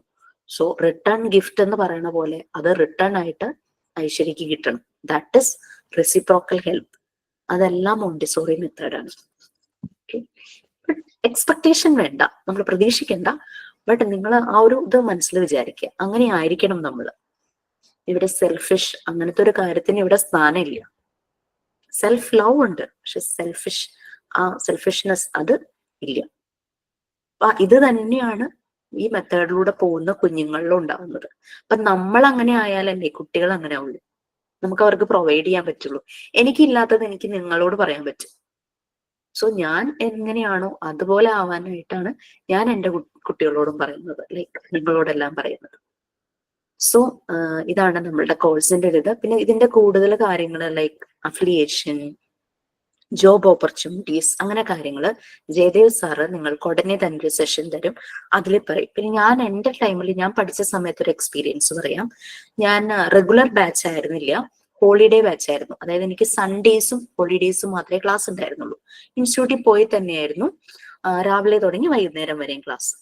അപ്പോൾ ഞങ്ങളുടെ ബാച്ചിൽ ഉണ്ടായിരുന്ന മിക്കവരും ഒന്നുമില്ലെങ്കിൽ സ്കൂളിൽ വർക്ക് ചെയ്യുന്ന ടീച്ചേഴ്സ് ഉണ്ടായിരുന്നു. അപ്പൊ അവർക്ക് സർട്ടിഫിക്കറ്റ് ഇല്ലാതെ ചില മാനേജ്മെന്റ് സ്കൂളുകളിൽ ക്വാളിഫിക്കേഷൻ ഡിഗ്രി PG ഒക്കെ കഴിയുമ്പോൾ എടുക്കുമല്ലോ പരിചയത്തിന്റെ പുറത്ത്. പക്ഷേ ചില സമയത്ത് ചെറിയൊരു ഇഷ്യൂ ആവണ്ടെന്ന് വെച്ചിട്ട് നിങ്ങൾ എവിടെയെങ്കിലും പോയി ഒരു സർട്ടിഫിക്കറ്റ് വാങ്ങിക്കൂ എന്നും പറഞ്ഞ് അങ്ങനെ വരുന്നവരുണ്ട്. പക്ഷെ സർട്ടിഫിക്കറ്റിന് വേണ്ടി വന്ന് അവർ പക്ഷെ മോണ്ടിസോറി മെത്തേഡ് അങ്ങനെ ഉൾക്കൊണ്ടാ പോകുന്നത്. അപ്പൊ അങ്ങനെ വരുന്ന ടീച്ചർമാരുണ്ടായിരുന്നു. പിന്നെ ഹസ്ബൻഡ് പുറത്തുള്ളവര്, അപ്പൊ ഹസ്ബൻഡിന്റെ അടുത്തേക്ക് പോകാൻ വേണ്ടി അവിടെ ചെല്ലുമ്പോൾ ഒരു ജോലി ഉള്ളത് നല്ലതായിരിക്കുമല്ലോ, അപ്പൊ അതിന് വേണ്ടിയിട്ട് ഈ കോഴ്സ് ചെയ്തവരായിരുന്നു. അങ്ങനെ എല്ലാവരും തന്നെ പ്ലേസ്ഡ് ആയി. പിന്നെ ഞങ്ങളുടെ കൂടെ ഉണ്ടായിരുന്ന പലർക്കും ടീച്ചിങ് പ്രാക്ടീസിന് പോകുമ്പോൾ തന്നെ നമ്മുടെ പെർഫോമൻസ് നല്ലതാണെങ്കിൽ ആ സ്കൂളുകാർ അവിടെ തന്നെ കണ്ടിന്യൂ ചെയ്യാൻ പറയും. എനിക്ക് അങ്ങനെയായിരുന്നു. ഞാനൊരു മോണ്ടിസോറി സ്കൂളിലാണ് പോയത്. 1 വീക്ക് കഴിഞ്ഞപ്പോൾ സാറ് പറഞ്ഞു കണ്ടിന്യൂ ചെയ്യാൻ പറഞ്ഞു. അവരെനിക്ക് പേയ്മെന്റും തന്നു പഠിച്ചുകൊണ്ടിരിക്കുന്ന സമയത്ത് തന്നെ. കാരണം എനിക്ക് സൺഡേസ് അല്ലേ ക്ലാസ് ഉള്ളൂ, മൺഡേ ടു ഫ്രൈഡേ എനിക്ക് ആ സ്കൂളിൽ പോവാം. അതെന്നെ ഒത്തിരി ഹെൽപ്പ് ചെയ്തു കേട്ടോ. അങ്ങനെ ഒരു സ്കൂളിലായിരുന്നു ഞാൻ പോയത്. പിന്നെ ഞങ്ങളുടെ കൂടെ ഉണ്ടായിരുന്ന വേറൊരു ടീച്ചർ, ആൾക്ക് ആള് MCOMോ MAയോ അങ്ങനെ എന്തോ എടുത്ത ആളാണ്. B.Ed ഒന്നുമില്ല, പക്ഷെ മോണ്ടിസോറി പഠിക്കാൻ വന്നു. അങ്ങനെ ടീച്ചിങ് പ്രാക്ടീസിന് ഒരു സ്കൂളിൽ പോയി. അത് കഴിഞ്ഞപ്പം നെക്സ്റ്റ് അക്കാദമിക് ഇയർ ആയപ്പോ കോള് വന്നു. അതൊരു LP സ്കൂളായിരുന്നു, KG തുടങ്ങി 4ാം ക്ലാസ് വരെ. അവിടുത്തെ പ്രിൻസിപ്പൽ ആയിട്ട് എടുത്തു. നമ്മളുടെ പെർഫോമൻസ് അനുസരിച്ചാണ് നമുക്ക് ജോബ് ഓപ്പർച്യൂണിറ്റി വരുന്നത്. ഡിപ്ലോമ സ്റ്റുഡൻസിനെ KG വരെ എടുക്കുള്ളൂ എന്ന് പറയും, പക്ഷെ നമ്മൾക്ക് ഹയർ ക്വാളിഫിക്കേഷൻ വേറെ ഉണ്ട്. ഇപ്പൊ ഇംഗ്ലീഷിൽ ഡിഗ്രി ഉണ്ടെന്നോ PG ഉണ്ടെന്നോ ഒക്കെ അറിയുകയാണെങ്കിൽ ആ സ്കൂളിന്റെ മാനേജ്മെന്റിന്റെ ഇഷ്ടം, അവര് ചിലപ്പോൾ നമ്മളെ ഹയർ ക്ലാസ്സിലേക്ക് 6ാം ക്ലാസ്സിലേക്ക് 7ാം ക്ലാസ്സിലേക്കൊക്കെ വിട്ട കുട്ടികളൊക്കെ ഉണ്ട്. അതുകൊണ്ട് ഈ ഒരു ഏജ് വരെയുള്ള ക്ലാസ് വരെ കിട്ടുള്ളൂ നമുക്ക് പറയാൻ പറ്റില്ല. നമ്മുടെ പെർഫോമൻസിന് മാനേജ്മെന്റ് ഒക്കെ ആണെങ്കിൽ അവർക്ക് ഏത് രീതിയിൽ വേണമെങ്കിലും നമ്മളെ പോസ്റ്റ് ചെയ്യിക്കാം. അങ്ങനെ. പക്ഷെ പുറത്ത് ഗൾഫ് കൺട്രീസ്, യൂറോപ്യൻ കൺട്രീസ്, അവർക്ക് അതിനൊരു ക്രൈറ്റീരിയ കാണുമല്ലോ. അപ്പൊ എനിക്ക് മാർക്ക് എന്നുള്ളതിനെ പറ്റി ഞാൻ ബോധർ ചെയ്യില്ല, പക്ഷെ പലപ്പോഴും മാർക്ക് നമ്മളുടെ ഒരു ക്രൈറ്റീരിയ തന്നെയാണ്. അപ്പൊ നിങ്ങൾ മാക്സിമം ക്ലാസ് സ്കിപ്പ് ചെയ്യാതെ കയറുക. ഓൺലൈൻ ടൈമിൽ കയറാൻ പറ്റുന്നില്ലെങ്കിൽ റെക്കോർഡ് ക്ലാസ്സസ് കാണുക. പിന്നെ ഞാൻ പറഞ്ഞല്ലോ, റെസിപ്രോക്കൽ ഹെൽപ്പ് ഉണ്ടെങ്കിൽ നമുക്ക് ബുദ്ധിമുട്ടില്ലാതെ പോകാം. നിങ്ങൾക്ക് നിങ്ങളുടേതായ ഒരു പേഴ്സണൽ പ്ലാറ്റ്ഫോം ഒക്കെ ക്രിയേറ്റ് ചെയ്തിട്ട് ഡിസ്കസ് ചെയ്യാം. അപ്പൊ നമ്മുടെ ട്രെയിനീസ്, മറ്റുള്ള ബാച്ചിലെ ട്രെയിനീസ് ചെയ്യുന്നത് അതാത് ക്ലാസ്സിൽ പറയുന്ന കാര്യങ്ങൾ ഇവർ ബ്രീഫ് ചെയ്ത് ഗ്രൂപ്പിലിടും. അപ്പൊ കയറാത്തവർക്ക് അതൊരു ഹെൽപ്ഫുൾ ആയിരിക്കും. അതൊക്കെ ഇറ്റ്സ് അപ് ടു യു, നിങ്ങളുടെ രീതിക്ക് അനുസരിച്ച് നിങ്ങൾക്ക് ചെയ്യാം. ക്ലാസ് ഒക്കെ തുടങ്ങി കഴിയുമ്പോഴേക്കും കാര്യങ്ങൾ മനസ്സിലാവും. ഓക്കെ, അപ്പോ മോസ്റ്റ് പ്രോബബ്ലി ഫ്രൈഡേ ആയിരിക്കും എന്റെ ക്ലാസ്. നിങ്ങൾക്ക് വേറെ നമുക്ക് നല്ല നല്ല സ്വീറ്റ് ആയിട്ടുള്ള ടീച്ചേഴ്സ് ഉണ്ട്, കുറച്ചുകൂടെ യങ് ആയിട്ടുള്ളവർ എന്നെക്കാളും. So people will be happy. നിങ്ങൾ ഭയങ്കര ഹാപ്പി ആയിരിക്കും ക്ലാസ്സിൽ. ബി ആക്റ്റീവ്, എന്തും ഓപ്പൺ ആയിട്ട് പറയുക. ഇറ്റ്സ് ലൈക്ക് ക്രിറ്റിസിസ് ആണെങ്കിലും നമ്മളോട് അങ്ങനെ ആയാൽ ശരിയായിരുന്നു, ഇങ്ങനെയാണ്, അതൊക്കെ നമ്മൾ വെൽക്കം. ഓക്കെ, സോ എന്റെ പേര് ജിഷ എന്നാണ്. ഞാൻ നോർത്ത് പറവൂരിലെ നന്ദിയാട്ടുകുന്നം എന്നുള്ള സ്ഥലത്താണ്. ഈയുടെ ക്ലാസ് ടൈം നിങ്ങളോട് പറഞ്ഞിട്ടില്ലേ, 10:30 ഈ ഒരു ടൈം തന്നെയാണെന്നാണ് ഞാൻ മനസ്സിലാക്കിയിരിക്കുന്നത്. കറക്റ്റ് മെസ്സേജ് വരും കേട്ടോ. 1 hour ആണ് ക്ലാസ്. മൺഡേ ടു ഫ്രൈഡേ ആണ് ക്ലാസ് വരുന്നത്. ഓക്കെ, ഇത്രയും പേരുള്ളൂ, വളരെ കുറവ് പേരാണല്ലോ. 24. ഒരാള് ഞാനും ഒരാള് നമ്മുടെ ഇൻസ്റ്റിറ്റ്യൂട്ടിൽ നിന്നുള്ള ഹോസ്റ്റൽ. PGയുടെ മൊഡ്യൂൾ കൂടെ ഒന്ന് പറയാമോ? PGയുടെ മോഡ്യൂൾ, വെരി സോറി. PGക്ക് 2 മോഡ്യൂളാണുള്ളത്. അതായത് എഡ്യൂക്കേഷണൽ മാനേജ്മെന്റ് ആൻഡ് അഡ്മിനിസ്ട്രേഷൻ ആണ് 4ാമത്തെ മോഡ്യൂൾ. അതിൽ 7 യൂണിറ്റ്സ് ഉണ്ട്. അതായത് നമുക്കറിയാം എഡ്യൂക്കേഷണൽ സെറ്റിങ്സിൽ മാനേജ്മെന്റിന്റെ റോള്, അഡ്മിനിസ്ട്രേഷൻ എന്താണ് ചെയ്യുന്നത്, ഒരു എഡ്യൂക്കേഷണൽ ഇൻസ്റ്റിറ്റ്യൂഷന്റെ സ്റ്റേക്ക് ഹോൾഡേഴ്സ് ആരൊക്കെയാണ്, അതൊക്കെയാണ് അതിനകത്ത് വരുന്നത്. സ്റ്റുഡൻസ്, പാരന്റ്സ്, ഈവൻ സൊസൈറ്റിയിലുള്ളവർ എല്ലാവരും ഒരു വിദ്യാഭ്യാസ സ്ഥാപനത്തെ ഉറ്റുനോക്കിക്കൊണ്ടിരിക്കുന്നവരായിരിക്കുമല്ലോ. മെയിൻ ലക്ഷ്യം എന്താ? നല്ല റിസൾട്ട്. അതായത് മറിയം മോണ്ടിസോറി പറഞ്ഞ പോലെ പ്രൊഡക്റ്റീവ് ആയിട്ടുള്ള സിറ്റിസൺ ആയിട്ട് ഇറങ്ങണം. അതാണ് ഏതൊരു എഡ്യൂക്കേഷൻ സിസ്റ്റത്തിന്റെ ഉദ്ദേശം. അപ്പൊ മോഡ്യൂൾ 4 7 യൂണിറ്റ്, മോഡ്യൂൾ 5 4 യൂണിറ്റ്സ് ആണുള്ളത്. അതിൽ റിലേഷൻഷിപ്പിനെ കുറിച്ചാണ്, കമ്മ്യൂണിറ്റി, അതായത് പാരന്റ്സും ടീച്ചേഴ്സും തമ്മിലുള്ള റിലേഷൻസ്, അങ്ങനെയുള്ള മാനേജ്മെന്റുമായിട്ടുള്ള റിലേഷൻസ്, അങ്ങനെയുള്ള കുറച്ച് കാര്യങ്ങളാണ് 5th യൂണിറ്റിൽ വരുന്നത്. ഓക്കെ, അപ്പൊ 4 യൂണിറ്റ് ആണ് മോഡ്യൂൾ 5 വരുന്നത്. അതിനും ഇതുപോലെ തന്നെ 2 സബ്ജക്റ്റ് ആയിട്ടാട്ടോ ഡിവൈഡ് ചെയ്തേക്കുന്നത്. മോഡ്യൂൾ 4 ഒരു സബ്ജക്ട്, മോഡ്യൂൾ 5 ഒരു സബ്ജക്ട്. എക്സ്ട്രാ 2 സബ്ജക്ട് ഉണ്ടാവും പി ജിക്കാർക്ക്. കൂടാതെ ഒരു പ്രാക്ടിക്കൽ ഉണ്ട്. ആ പ്രാക്ടിക്കല് നിങ്ങൾക്ക് സെമിനാർ ആയിട്ട് ക്ലാസ്സിൽ പ്രസന്റ് ചെയ്യാം, അല്ലെങ്കിൽ അസൈൻമെന്റ് ആയിട്ട് എഴുതാം. അങ്ങനെ പറയാൻ കാരണം, ചിലർക്ക് ലൈവ് ക്ലാസ്സിൽ വരാൻ പറ്റില്ല, നല്ല ജോലിയൊക്കെ ഉണ്ടെങ്കിൽ ആ ടൈമിൽ പറ്റില്ല, ഒരു റെക്കോർഡ് ക്ലാസ് ആയിരിക്കും കാണുന്നത്. അപ്പൊ അവർക്ക് വന്ന് സെമിനാർ എടുക്കാൻ പറ്റില്ലല്ലോ ടൈമിൽ. അപ്പൊ അതുകൊണ്ട് അവർക്ക് അതൊരു സെമിനാർ റിപ്പോർട്ട് പോലെ എഴുതി പ്രസന്റ് ചെയ്യാം, സബ്മിറ്റ് ചെയ്യാം, അല്ലെങ്കിൽ അവർക്ക് അതൊരു അസൈൻമെന്റ് ആയിട്ട് എഴുതാം. That's up to you. Seminar or assignment എന്നാണ് അതിന് ഒരു പ്രാക്ടിക്കലും കൂടെ എക്സ്ട്രാ വരുന്നത്. എല്ലാം 100 മാർക്സിലാണ്. ഇതിന്റെ സ്പ്ലിറ്റ് അപ്പ് നിങ്ങൾക്ക് തരും കേട്ടോ. ഒരു PDF തരും. ഈ സബ്ജക്ട് വൈസ് എങ്ങനെയാണ് സ്പ്ലിറ്റ് ചെയ്തിരിക്കുന്നത്, ഓരോ സബ്ജക്റ്റിനും മാക്സിമം മാർക്സ് എങ്ങനെയാണെന്നുള്ളത്. പിന്നെ നിങ്ങൾക്ക് ഒരു മോഡൽ എക്സാമും ഉണ്ടാകും, ഒരു മെയിൻ എക്സാമും ഉണ്ടാകും. ആ രീതിയിലാണ്. പിന്നെ വൈവയാണ് പ്രാക്ടിക്കൽ സെഷന്റെ മാർക്കുകൾ ഇടാൻ വേണ്ടിയിട്ട് വൈവയാണ് പറയുന്നത്. അപ്പൊ വൈവ ടൈം എന്ന് പറഞ്ഞാൽ ചിലപ്പോൾ മോഡൽ എക്സാം കഴിഞ്ഞിട്ട് ഉടനെ തന്നെ സ്റ്റാർട്ട് ചെയ്യും. അപ്പോ ഈ വൈവയുടെ ടൈമില് നമ്മൾ പറയുന്ന അസൈൻമെന്റ്, ആക്ടിവിറ്റി എന്നൊക്കെ പറഞ്ഞാൽ ആദ്യമേ തുടങ്ങി തരില്ലേ, റെക്കോർഡുകള്, സർവേ ചെയ്യാൻ പറയും, അതിന്റെ എല്ലാം റിപ്പോർട്ട്, അങ്ങനെ എല്ലാം റെഡി ആയിരിക്കും. ഇതെല്ലാം നമ്മൾ ക്ലാസ്സിന്റെ ഓരോരോ ടൈമിലായിട്ട് തരും. അപ്പൊ തരുമ്പോ ദിവസവും ഒരു ½ മാറ്റി വെച്ച് കഴിഞ്ഞാൽ അതിന്റെ വർക്കുകൾക്കും റീഡ് ചെയ്യാനും ഒക്കെ നിങ്ങൾക്ക് സമയം കിട്ടുമല്ലോ. പിന്നെ PDF അതൊരു നല്ല സോഴ്സ് തന്നെയാണ്. പക്ഷേ അതിൽ മാത്രം ഒതുങ്ങി പോകരുത് നമ്മളുടെ ലേണിംഗ് പ്രോസസ്. കാരണം നമ്മൾ സബ്ജക്ട് സ്റ്റഡിങ് അല്ല, നമ്മൾ ലേണിംഗ് പ്രോസസ് ആണ്. ഔട്ട് ഓഫ് സിലബസ് എന്നുള്ള പരിപാടി ഇതിനകത്തില്ല. നമ്മൾ വൈഡ് ആയിട്ടാണ് പോകുന്നത്. എപ്പോഴും നമ്മൾ ഔട്ട് ഓഫ് ദ ബോക്സ് ചിന്തിക്കണം. ആ ഒരു കൊച്ചു സിലബസിന്റെ ഉള്ളിൽ ഒതുങ്ങിക്കൂടരുത്. നമ്മൾ എക്സ്പാൻഡ് ചെയ്യണം. നിങ്ങൾക്ക് തന്നെ പല കാര്യങ്ങൾ പറയുമ്പോൾ റിലേറ്റ് ചെയ്യാൻ പറ്റുമായിരിക്കും. ഓക്കെ, സോ അപ്പോ ഇനി എന്തെങ്കിലും ഉണ്ടോ സംശയം? എനിത്തിങ്? നമുക്ക് വൈൻഡപ്പ് ചെയ്യായിരുന്നു അല്ലെങ്കിൽ? മാം, എക്സാം ഏത് രീതിയിലായിരിക്കും? എക്സാം MCQ ആണ്, മൾട്ടിപ്പിൾ ചോയ്സ് ക്വസ്റ്റ്യൻ ആയിരിക്കും. ക്വസ്റ്റ്യൻ തരും 4 ഓപ്ഷൻസ്, എന്തായാലും 4 ഓപ്ഷൻ ഉണ്ടാകും. അതിൽ നിന്ന് ഏറ്റവും ആപ്റ്റ് ആയിട്ടുള്ള ഓപ്ഷൻ എടുക്കുക. അതൊരു ഗൂഗിൾ ലിങ്ക് വഴിയായിരിക്കും തരുന്നത്. അപ്പൊ നമ്മളിങ്ങനെ ക്ലിക്ക് ചെയ്ത് അങ്ങനെ പോയാൽ മതി. അപ്പം നിങ്ങൾക്ക് അതിന് ആദ്യമേ തന്നെ മോക്ക് ടെസ്റ്റുകൾ തരും. ഓരോ യൂണിറ്റ് കഴിയുമ്പം 5 6 10 ക്വസ്റ്റ്യൻസ് ആയിട്ട് മോക്ക് ടെസ്റ്റ് തരും. അപ്പൊ അത് പ്രാക്ടീസ് ചെയ്ത് പോയാൽ മതി. ആ മോക്ക് ടെസ്റ്റുകൾ എപ്പോൾ വേണമെങ്കിലും പ്രാക്ടീസ് ചെയ്യും. ഇപ്പൊ ആദ്യം 5 ക്വസ്റ്റ്യൻസ് കിട്ടി, ഞാനത് പ്രാക്ടീസ് ചെയ്തപ്പോ എന്റെ 3 എണ്ണേ ശരിയായുള്ളൂ എന്ന് വെച്ച് വിഷമിക്കണ്ട. അതൊന്നും പ്രോബ്ലം ഇല്ല. നിങ്ങൾക്ക് എത്ര തവണ വേണമെങ്കിലും ആ ടെസ്റ്റുകൾ പ്രാക്ടീസ് ചെയ്യാം. അത് നോട്ട് ചെയ്ത് വെക്കാം. നോട്ട് ചെയ്ത് ഒരു ക്വസ്റ്റ്യൻ ബാഗ് പോലെ വെക്കുമോ, അങ്ങനെ എന്തെങ്കിലും ചെയ്യും. പിന്നെ മോണ്ടിസോറി മെത്തേഡ് ആയതുകൊണ്ട് ക്വസ്റ്റ്യൻസ് ഒക്കെ വരുമ്പം അതിനനുസരിച്ചായിരിക്കും. ഇപ്പൊ ഞാൻ പറഞ്ഞില്ലേ, ഡാഷ് ഇൻസ്പയർസ് ചിൽഡ്രൻ എന്ന് പറഞ്ഞില്ലേ, അതുപോലെ നമ്മൾ ഇമ്മ്യൂണൈസേഷന്റെ കാര്യം നമ്മൾ പറഞ്ഞു. അപ്പൊ നമ്മൾ ചോദിക്കാം, അമ്മ പ്രഗ്നന്റ് ആയിരിക്കുന്ന സമയത്ത് അമ്മയ്ക്ക് കൊടുക്കുന്ന വാക്സിനേഷൻ, അതൊന്നും നിങ്ങളുടെ PDF ഉണ്ടാവില്ല. പക്ഷെ നമ്മൾ റിയൽ ലൈഫുമായിട്ട് കണക്ട് ചെയ്ത് പറയുമ്പോൾ നമുക്കത് അറിയാലോ.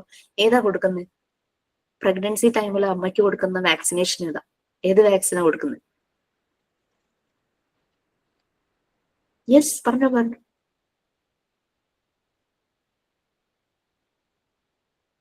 മൈക്ക് ഓൺ ചെയ്ത് പറഞ്ഞോ. ശരിയാ, എനിക്ക് ലിപ് മൂവ്മെന്റ് കണ്ടപ്പോ ശരിയായിട്ട് തോന്നി.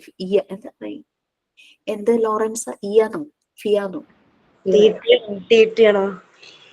STT ആണ്. ബർത്ത് ടൈമിൽ കുട്ടിക്ക് കൊടുക്കുന്ന, ജനിച്ച ഉടനെ കൊടുക്കുന്ന വാക്സിനേഷൻ ഏതാ? BCG. പിന്നെ നമ്മൾ തുള്ളിമരുന്നും കൊടുക്കും അല്ലെ, ഓറൽ പോളിയോ വാക്സിൻ, OPVയും കൊടുക്കും. ആണ് ചോദിക്കുന്നത്. പിന്നെ എന്താ, രോഗങ്ങൾക്കുള്ളൊരു വാക്സിനേഷൻ ഉണ്ടല്ലോ, DPT. ഇതൊന്നും ടെക്സ്റ്റിലില്ല. നിങ്ങൾ ഈ പറയുന്ന ടെക്സ്റ്റിലല്ല, പക്ഷെ നിങ്ങൾക്ക് അറിയാം അല്ലെ, നമ്മൾ റിയൽ ലൈഫുമായിട്ട് കണക്ട് ചെയ്യും. കാരണം ഇത് ഞാൻ പറയാൻ കാരണം നിങ്ങൾക്കൊരു ആക്ടിവിറ്റി ആ സമയത്ത് തരും. ഇമ്മ്യൂണൈസേഷൻ ചാർട്ട് പ്രിപ്പയർ ചെയ്യാൻ. അതിൽ ഇതൊക്കെയല്ലേ വരുന്നേ. ഓരോ പ്രായത്തിലും ഏത് വാക്സിനേഷൻ എടുക്കുന്നു. അപ്പൊ നമുക്ക് ഏറ്റവും അറിയാവുന്ന ഏതെങ്കിലും ഹെൽത്ത് ഡിപ്പാർട്ട്മെന്റിൽ വർക്ക് ചെയ്യുന്നവരോട് ലേറ്റസ്റ്റ് വാങ്ങിക്കുക, എന്നിട്ട് പ്രിപ്പയർ ചെയ്യും. അത് ചില കുട്ടികളൊക്കെ ഭയങ്കര മനോഹരമായിട്ട് ചെയ്തിട്ടുണ്ട്. ഓരോ ഏജ്, ഇപ്പൊ ബർത്ത് എന്ന് പറയുമ്പോൾ ചിലര് വരയ്ക്കാൻ അറിയുന്നവരെ ആ കിടക്കുന്ന ബേബിയെ വരച്ചു വെച്ചു. പിന്നെ 3 മാസം ആകുമ്പോ ബേബീസ് എങ്ങനെയാണോ അതിനനുസരിച്ച് വലുതാക്കി വരച്ചു. അങ്ങനെ അങ്ങനെ അങ്ങനെ ഓരോ പ്രായം അങ്ങനെയൊക്കെ ചാർട്ട് പ്രിപ്പയർ ചെയ്തവരുണ്ട്. ഓക്കെ, അതൊക്കെ വഴിയെ മനസ്സിലാകും. അപ്പൊ ഇതൊരു ലൈഫ് ലേണിംഗ് പ്രോസസ് ആയിട്ട് എടുക്കുക. ഇതിൽ നിന്ന് കിട്ടുന്നത് നമ്മുടെ ലൈഫിലേക്ക് അപ്ലൈ ചെയ്യുക, നമ്മുടെ കുട്ടികളിലേക്ക് അപ്ലൈ ചെയ്യുക, നമ്മുടെ ചുറ്റുമുള്ളവരിലേക്ക് അപ്ലൈ ചെയ്യുക. ഓക്കെ, പിന്നെ വർക്ക് ചെയ്യാൻ പോകുന്നിടത്തേക്ക് അപ്ലൈ ചെയ്യുക. അപ്പോഴാണ് ഇത് കംപ്ലീറ്റ് ആവുള്ളൂ. നമ്മളുടെ മറിയാ മോണ്ടിസോറിയുടെ ആ എയിം വരുള്ളൂ. പീസ് ആൻഡ് ഹാർമണി, എല്ലായിടത്തും സ്നേഹം നിറയട്ടെ. ഓക്കെ, അപ്പൊ താങ്ക് യു സോ മച്ച്. എന്തെങ്കിലും ഉണ്ടോ ഇനി?